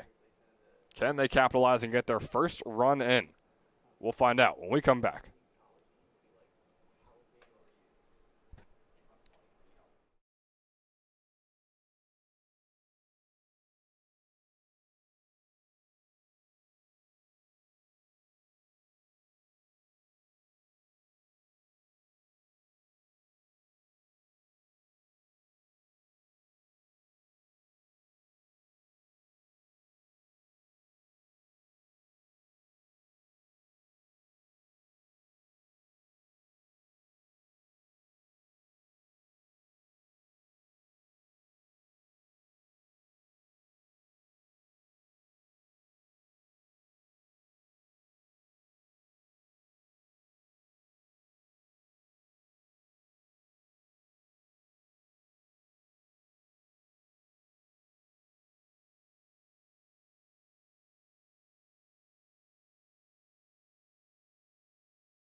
So it's Mac Mira on the mound, facing off against Jack Saker, thrown into a bases-loaded, two-out situation, trying to keep the shutout alive for the Trenton Generals. He starts Mira off, or Saker rather, off with a fastball strike.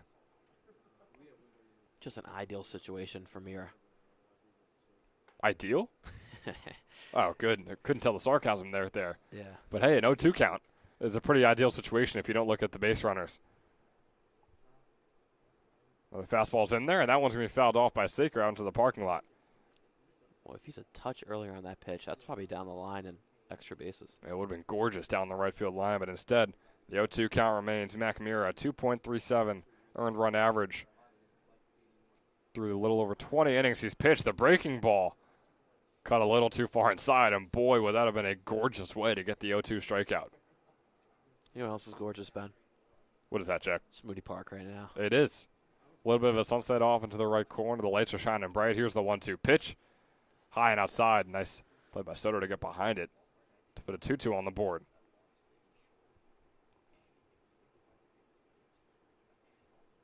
With two outs, it's Maglioso on first, Gardner on second, Babkowski on third. Here's the 2-2 pitch swing. And it was caught by Soto, so it won't be a drop third strike. Instead, it'll be a swing strikeout. Mac Mira coming in, taking care of business. Getting the one out he needed. And the shutout continues for the Generals over the Mammoths. And they'll try to tack on some more when we come back in the top of the seventh. 9-0. Trenton leads.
back here, start of the 7th between the Mercer Mammoths and the Trenton Generals. For the Generals, It's Christian Soto, the catcher, Christian Soto.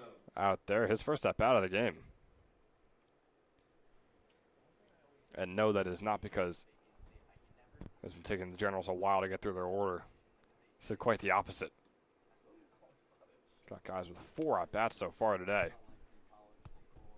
And Soto starting off with a 1-0 count. He's facing off against Trevor Coburn. He had a great past inning. He did 3 up, 3 down in 11 pitches. That would be good if he does it again. I would say so, yeah. Yeah. We should go tell him to do that. That one is popped up off the bat of Soto. Coming over is Will Burkall to make the catch for out number 1 here in the top of the 7th. Bringing on Giuseppe Arcuri, the new second baseman for the Generals. It's Arcuri's first at bat of the game. Second baseman, Giuseppe Arcuri. He's got some shoes to fill in Martinez.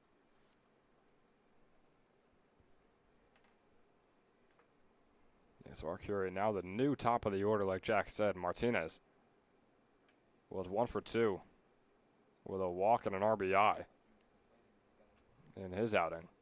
Now on comes Arcuri. Starts off with a 1-0 after that fastball's a bit outside. Here is the 1-0. Grounded right past Coburn. Can it find the hole? Can Burkall make the play? He cannot. And Giuseppe Arcuri in his first step out of the game will get on. Well, that would have been a sick play if Coburn could have got it between his legs. He tried it. It was close over there as on the well. swipe. We keep mentioning slumps. Arcuri, past 3 games, was hitless. West. And there's a hit right there. But the game before that, he went 2 for 3.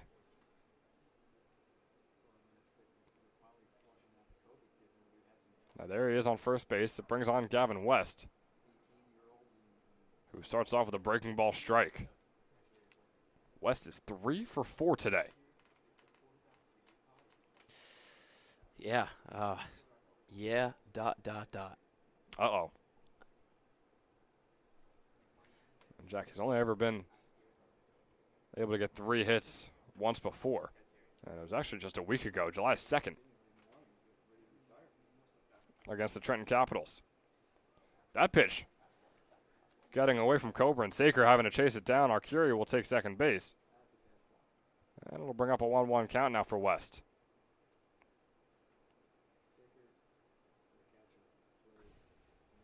Who, for anyone wondering, has won our Toyota Player of the Game in the past. Huh. Something to think about. Believe it is safe to say now in the 7th inning with a 9-0 lead, and he's the only batter with 3 hits as he fouls that one off. And might I say the only batter with multiple hits and multiple RBIs. So if that doesn't chalk it up, I don't know what will, Jack. Here's the 1-2. After the foul ball, nearly striking West, getting away from Saker once again. Arcuri advancing over to third with 1 out. It's a 2-2 count for Gavin West. And our home plate umpire taking a bit of a strike to the chest, it seemed, just walking it off. Good to see no serious injuries to him. He's walking it off just fine. West is dying laughing back there. You got to wonder what it possibly could have been. I mean, he can't be laughing at the injury of the umpire, so there must be something. It might be worth asking him after the game, Jack. Here's the 2-2. With 1 out and Arcuri on third. Swung on, popped up. Burkall making the catch at second. Arcuri with a little pump fake over there on third. He'll stay put. It brings on Lance Eilbacher. Number 27, left fielder, Lance Eilbacher. And Eilbacher's first step out of the game as well.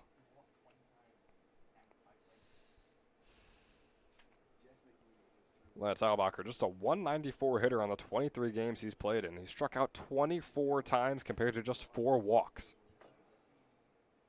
First pitch, big hack there from Eilbacher. start himself off with an 0-1.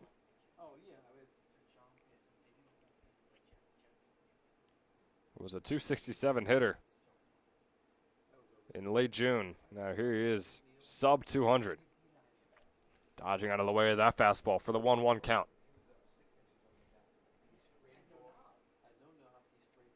Another man who is hitless in the last 3 games was hitless on Tuesday as well. 0 for 2 against the Mammoths. With a strikeout as well. He's got 5 strikeouts in the last 3 games. He's got 2-1 count here as that one was outside. Yeah, he looks composed though. He might grip it and rip it here. We'll have to see. Robert Kelly is on deck. Swing and a miss there from Eilbacher.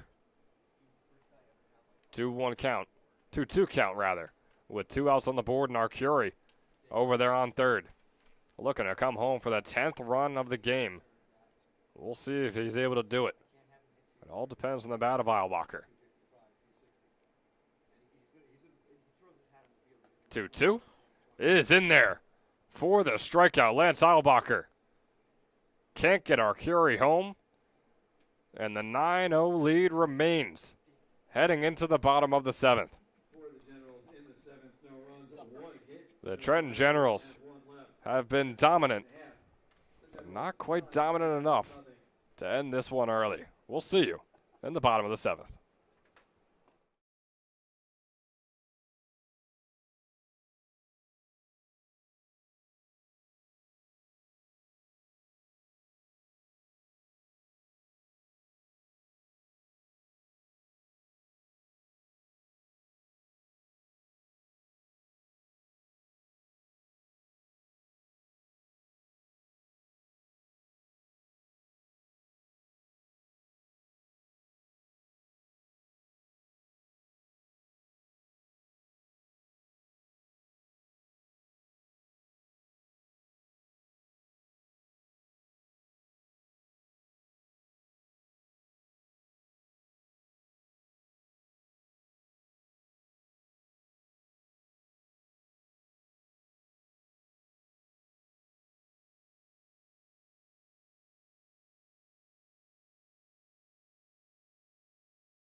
Bottom of the 7th, Anthony Pallone looking to get on base for the first time today. Just his 3rd at-bat of the game.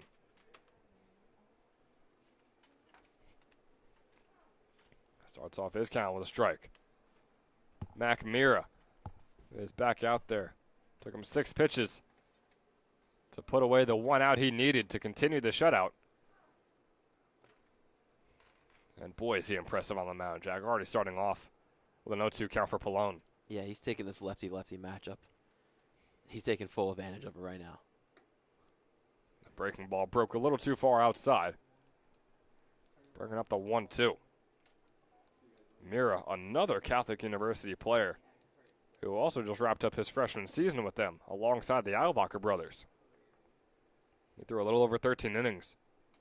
Had a 3.95 ERA where he allowed 12 hits and 6 earned runs, but struck out 19 batters. Fouled off there from Pallone, so the 2-2 count will remain.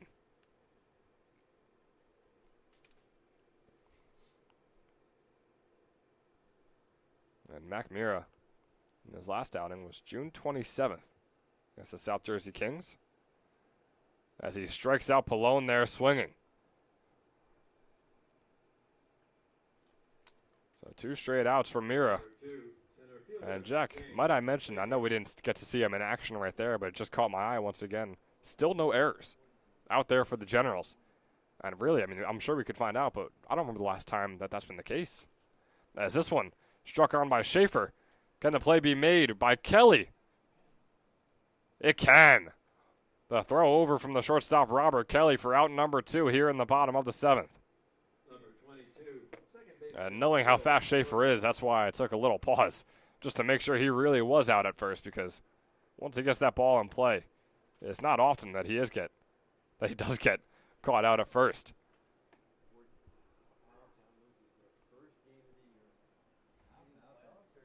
And it's going to bring on Will Burkaw. Burkaw is 0 for 3 today. And starting off with 2 strikes against Mira. Here is the 0-2. Mac Mira flying through each of these pitches.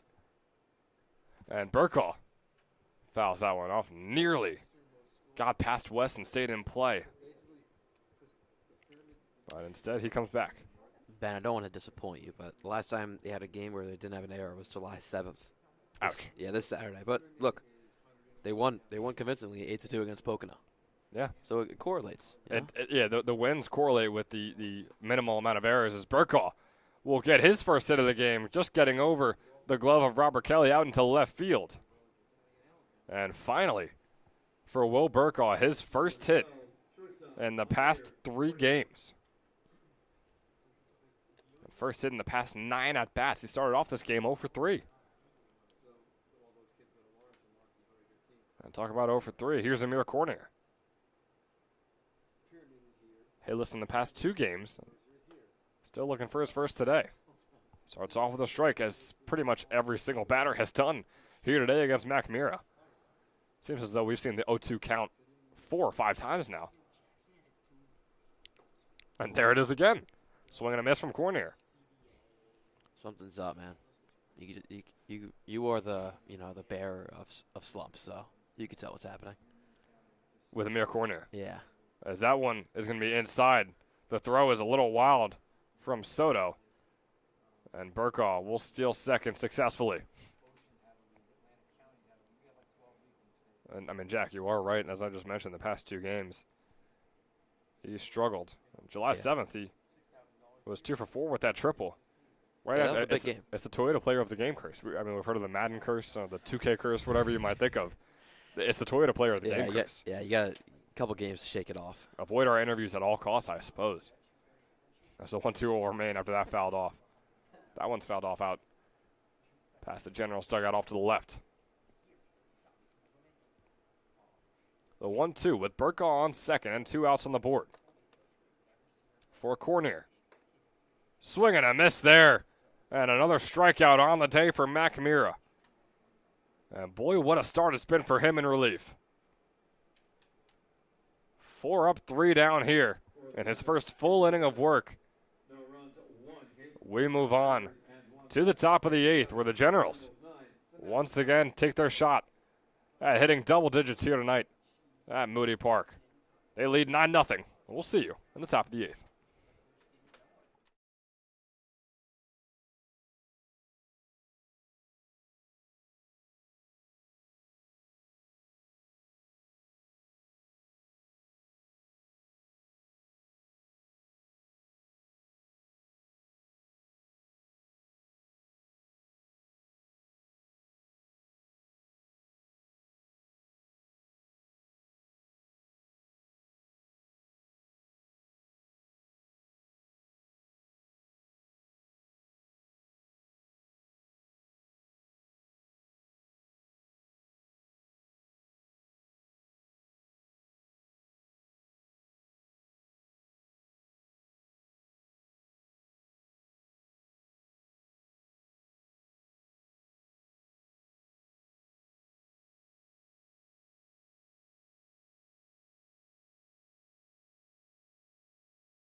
And welcome back to the 8th inning of action here at Moody Park on this Thursday night between the Mercer Mammoths and the Trenton Generals.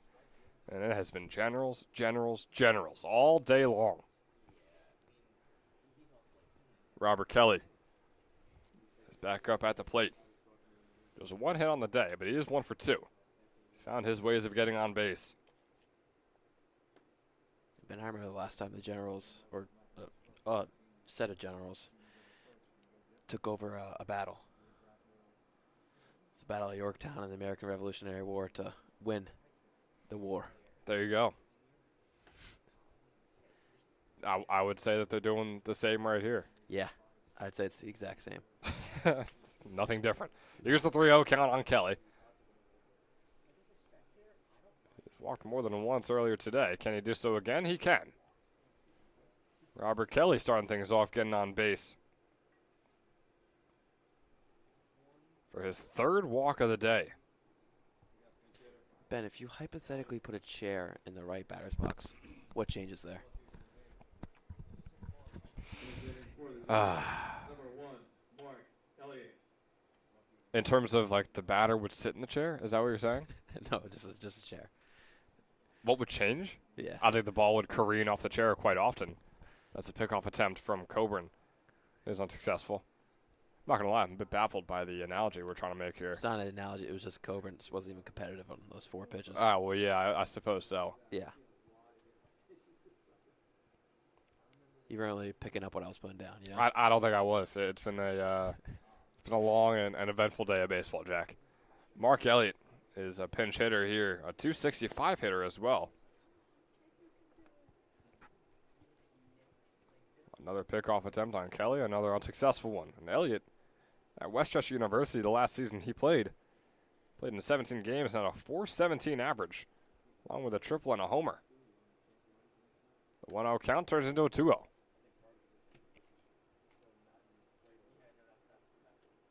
And Mark Elliott on Tuesday saw 1 plate appearance. He was another late sub-in where he was hit by a pitch. And I'm sure he's hoping it doesn't go the same way here, as that one breaks a little too far inside. But Elliott, another one, just 1 hit in the past 4 games. Of course, that does include the 1 plate appearance he had the other day. But still, as Kelly is going to advance to second, yet another pickoff attempt from Coburn goes a bit awry, and round goes Kelly to third.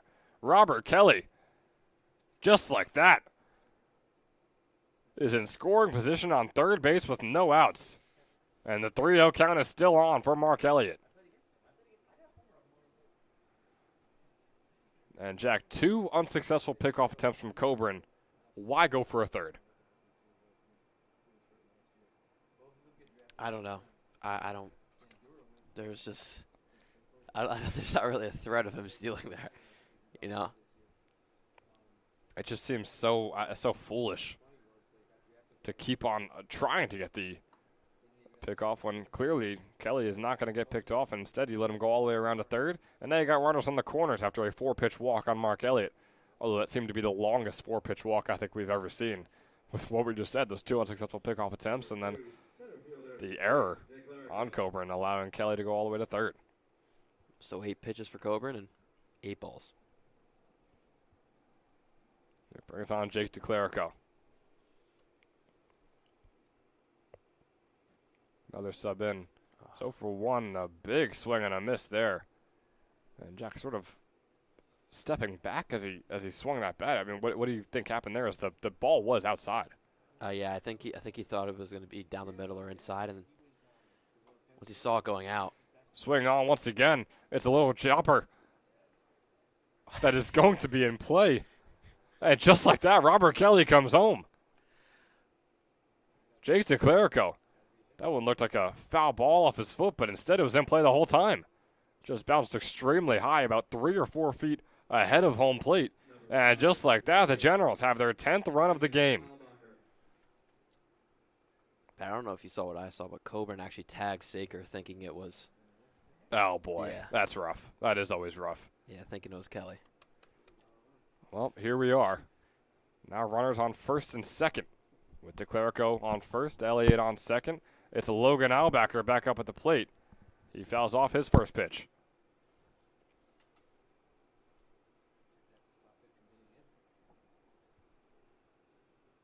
Logan Albacker, we saw the 2-hit day from him in Game 1 of Sunday's doubleheader against the Pocono Timber Rattlers. He went 2 for 4 while scoring in a run.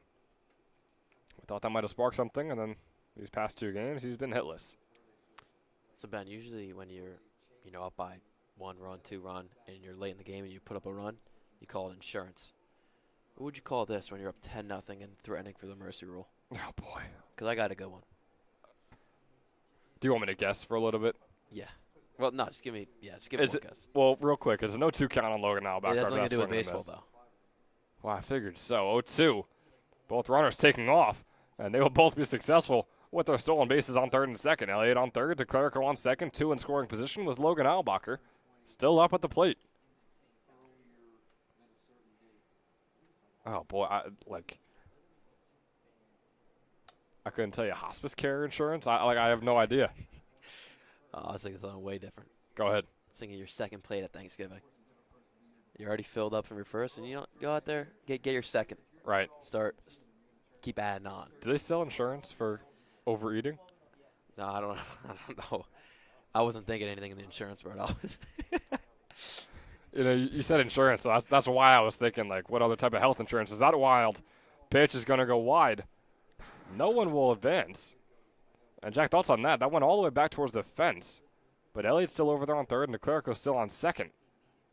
Elliott has his helmet off, so I don't know if that was always off, but maybe he took it off. He was like, should have went.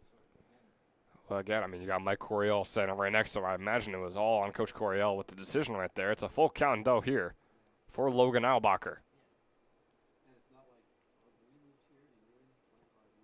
Still no outs on the board here in the 8th, and Albacker gets hit in the stomach, it seems, throwing his bat back in the dugout. And the bases are loaded here for the Generals. And Jack, that'll sting. That will sting. Kind of like a bee sting. No, more like I just got hit with a 90-mile-per-hour fastball in the stomach kind of sting.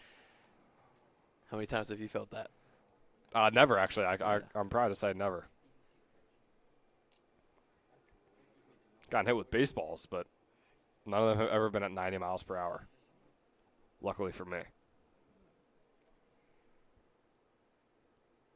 Can't believe there's no outs in this inning, and only 1 run's been scored. It feels like we've been talking about the weirdest stuff and the insurance and you brought up multiple plates at Thanksgiving, and now I'm wondering if there's overeating insurance because I'm very interested. There's been a lot going on.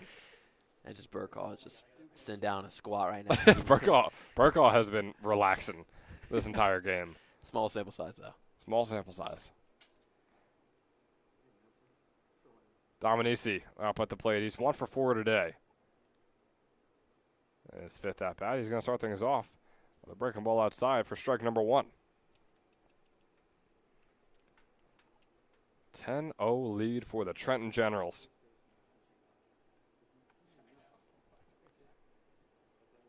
Last time they were in a game where either team reached double digits, it was June 22nd, where Quakertown beat them 10-0 in game number 2 of their doubleheader. Just a few games before that, they beat Mercer on June 20th, 10-7. But the last time that they had a double-digit win was never, Jack. Have not had a double-digit win yet this season. And yes, I said that while I was reading through to make sure that they had one, and they did not. So last time is never. Ben, I got to commend you with the stats you've been bringing up today. I think it's your best performance. I appreciate that. Yeah. I'm going to stay humble through these last couple of innings. 2-1 count. Turns into a 3-1 for Dominici.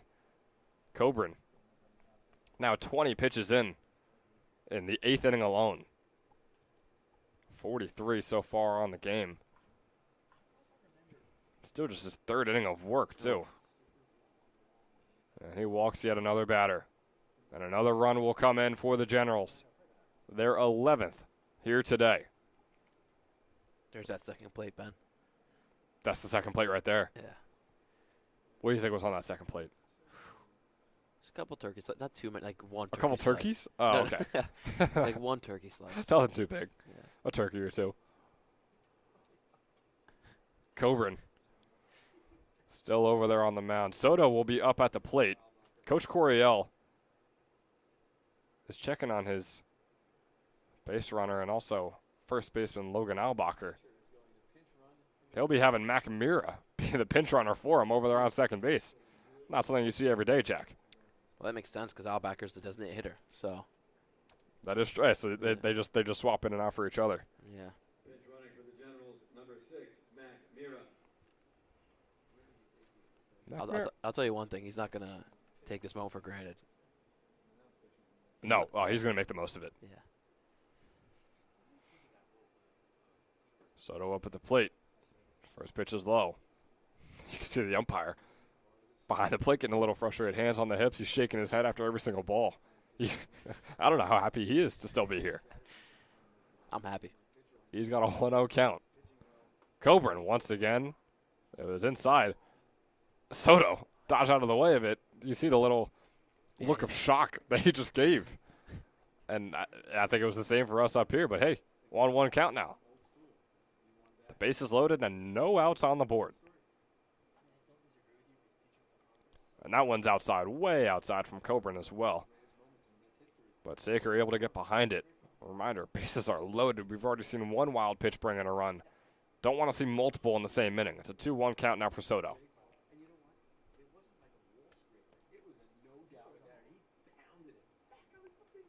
2-1. Breaking ball is in there. It's dropped by Saker, but still will count for strike 2.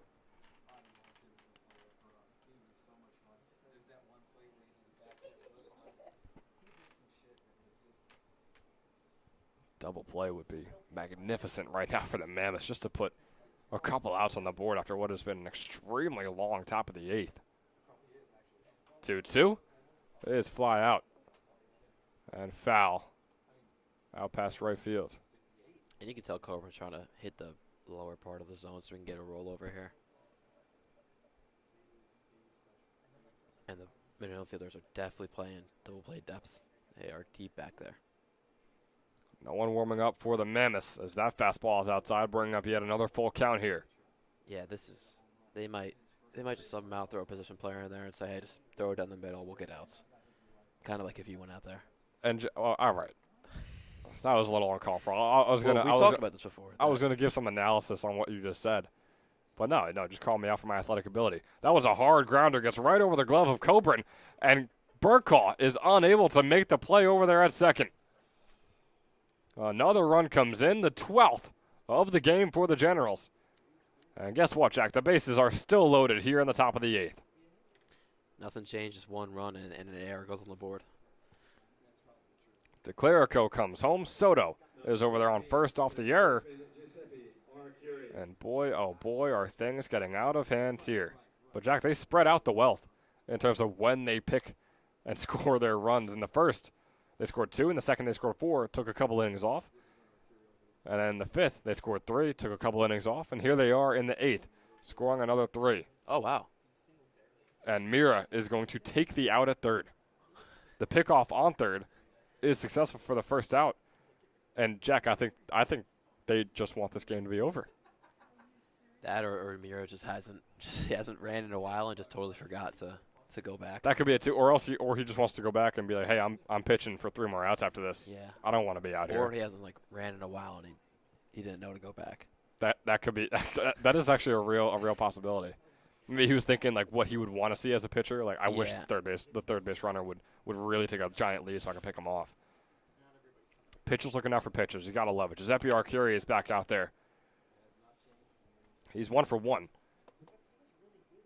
Came in, had that single out into right field. Here he is back again.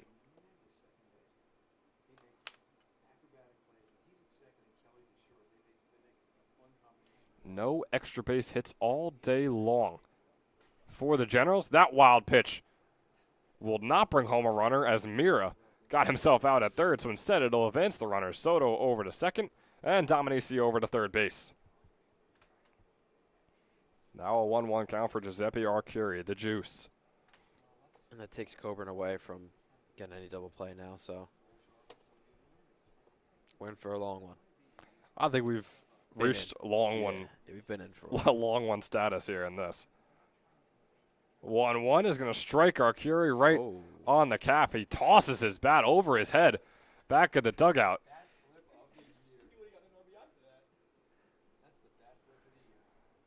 And Jack, I think you could do the honors for me now. Or maybe you can. Maybe I didn't set it up enough. Bases are loaded once again. Oh, yeah. You expected me to. I thought we wow. had the connection. We've been doing a long game of baseball. It's been a lot of baseball here. I thought we had the connection already. I suppose yeah. not. I suppose not. We'll talk about this after. And I was picking up what you were putting down.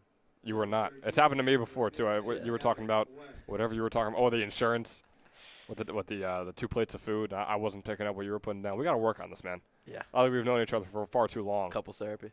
Possibly broadcasters therapy, co-commentator therapy. Ugh. Now up at the plate is Gavin West. He's 3 for 5. His 6th at bat of the game. Love a hit here. Start off with a 0-1 count. You'd love to ask him about that hit after the game. I know that. Starts off with an 0-2.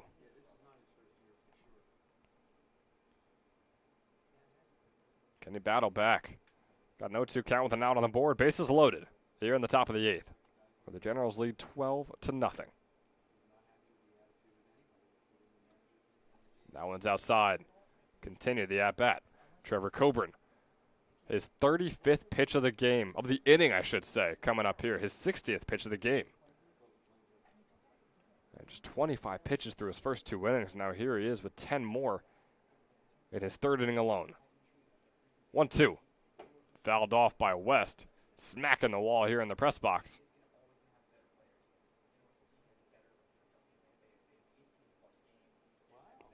Jack, you gotta love Joe Gamitter. Going out there getting all those foul balls that hit the back fence. The home plate umpire's best friend so far on this one. Yep. Not Soto. No, I would not say so. As that one coming right at West.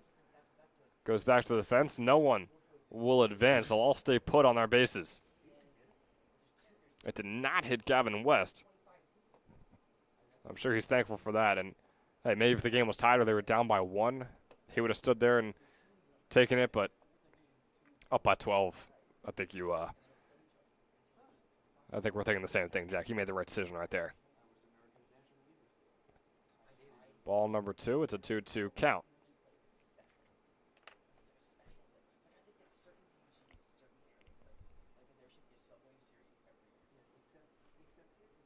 Coburn taking his time getting the pitch. And here is the 2-2. Swing and a miss there from Gavin West for out number 2.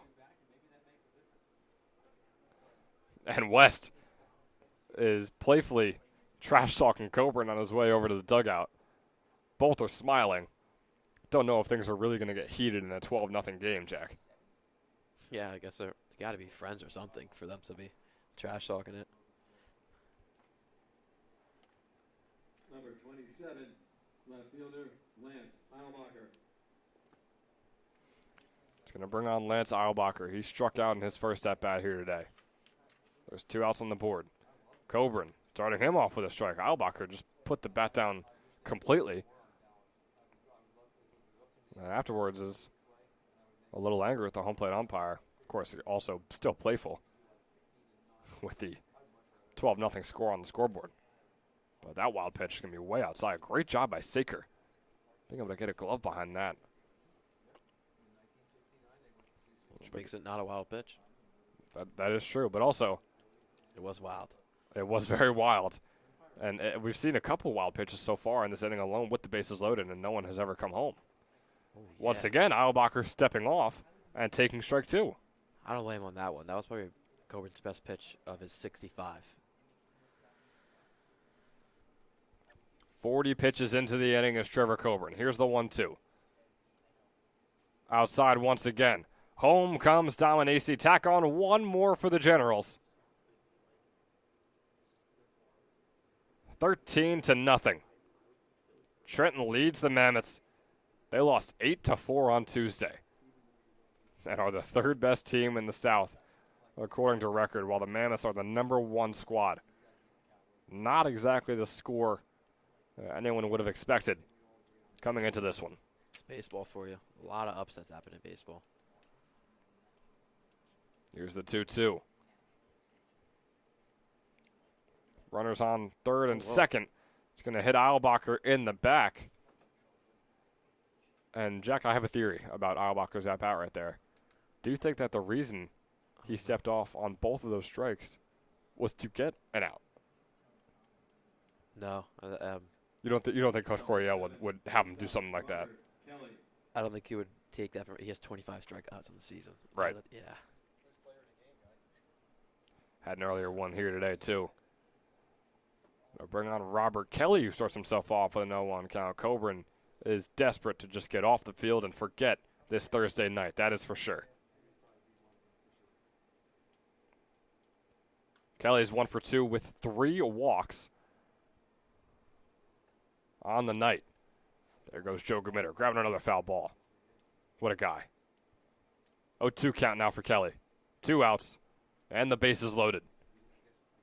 Soto on third, Arcuri on second, Eilbacher on first, and that is Lance. Here's the 0-2 for Robert Kelly. And that one, bit low. Coburn started making his way over to the dugout. It's a called ball. So here's the 1-2.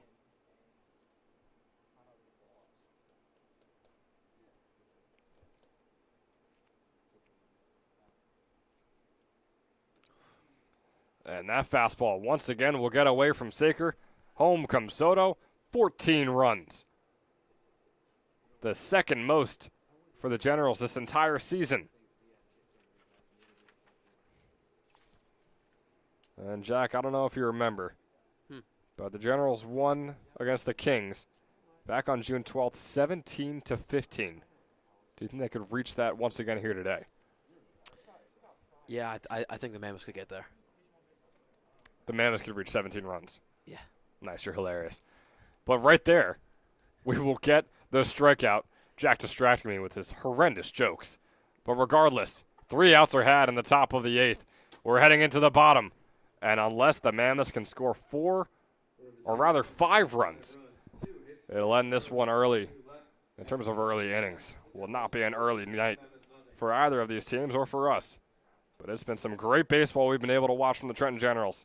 And Mac Mira and company need 3 more outs to put it away. And we'll be right back for it.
Back here, Mac Mira back on the mound, starting things off the way he does best, the way he has with every single batter he's faced, with a strike 1.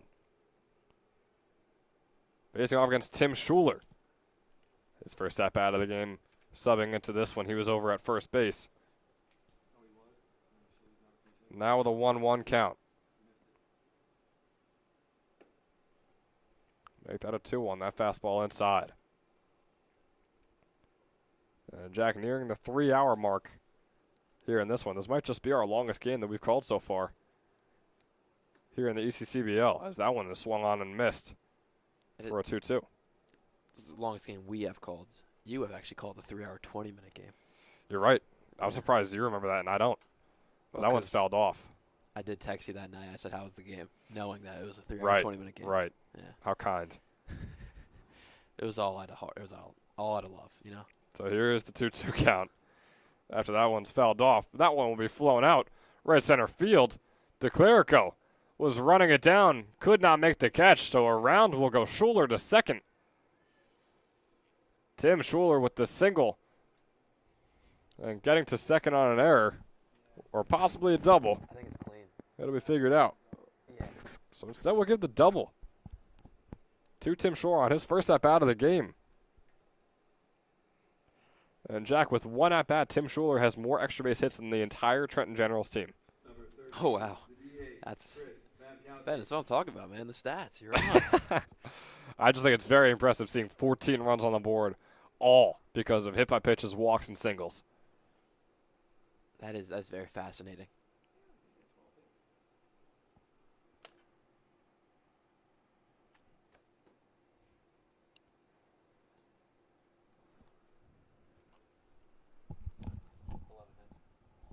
So 1-1 count here for Chris Babkowski.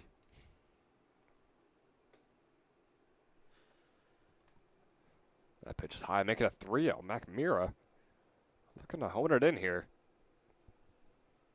He has 4 outs to his name. So we hear some fireworks going off. Babkowski shoots that into right field, and the catch is made by Mark Elliott. Schuler is lazily walking back over to second base. He was not going to make any attempt at third with how far off the bag he was, so instead he'll just waltz back over to second with 1 out on the board. And then he'll bring on Dylan Briggs, who fouls off his first pitch. Dylan Briggs, his first step out of the game. Just a 143 hitter. Has struck out 12 times compared to just 2 walks in his 11 games played so far this summer for the Mercer Mammoths.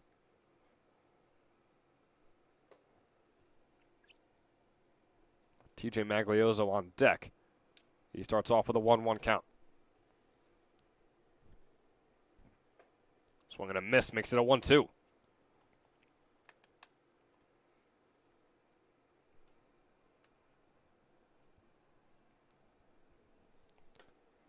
And the ball outside, fastball will make it a 2-2 count.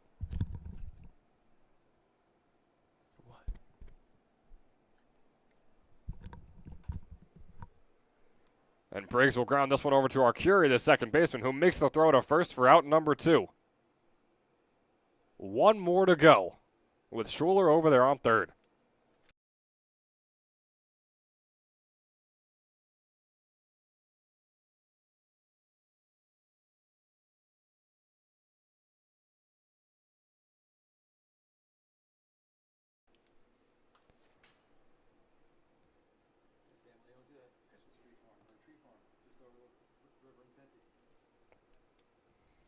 Now with 2 outs. TJ Magliozzo fouling off the first pitch. He's got an 0-1. And fouling off the second, make that an 0-2. With Jack Saker on deck. Saker wondering if he will even get to have another at-bat here in this one. Could be the last of the day. 0-2 turns into a 1-2. That fastball high and outside.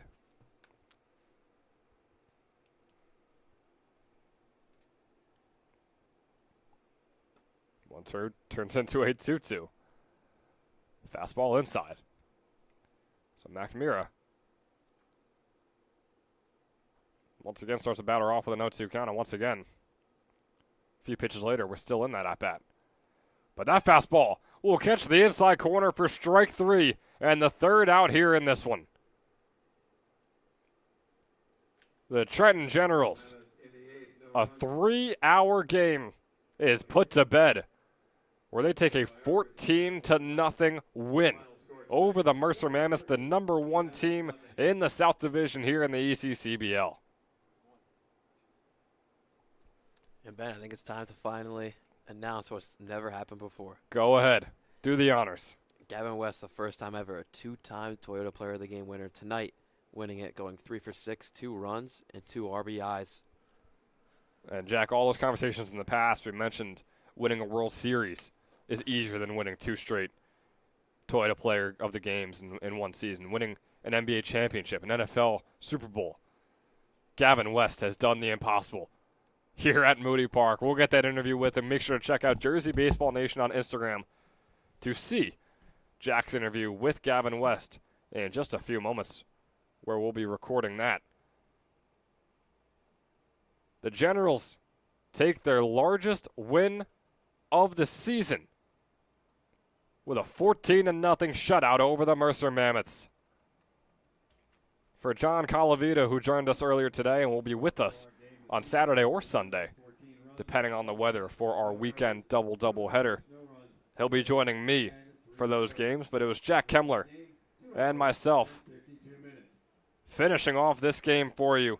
And we hope you enjoyed the long and tenured broadcast of a lot of good baseball and some awkward and weird conversations that we had along the way as well. But for this Thursday night of action here in the ECCBL, we say goodnight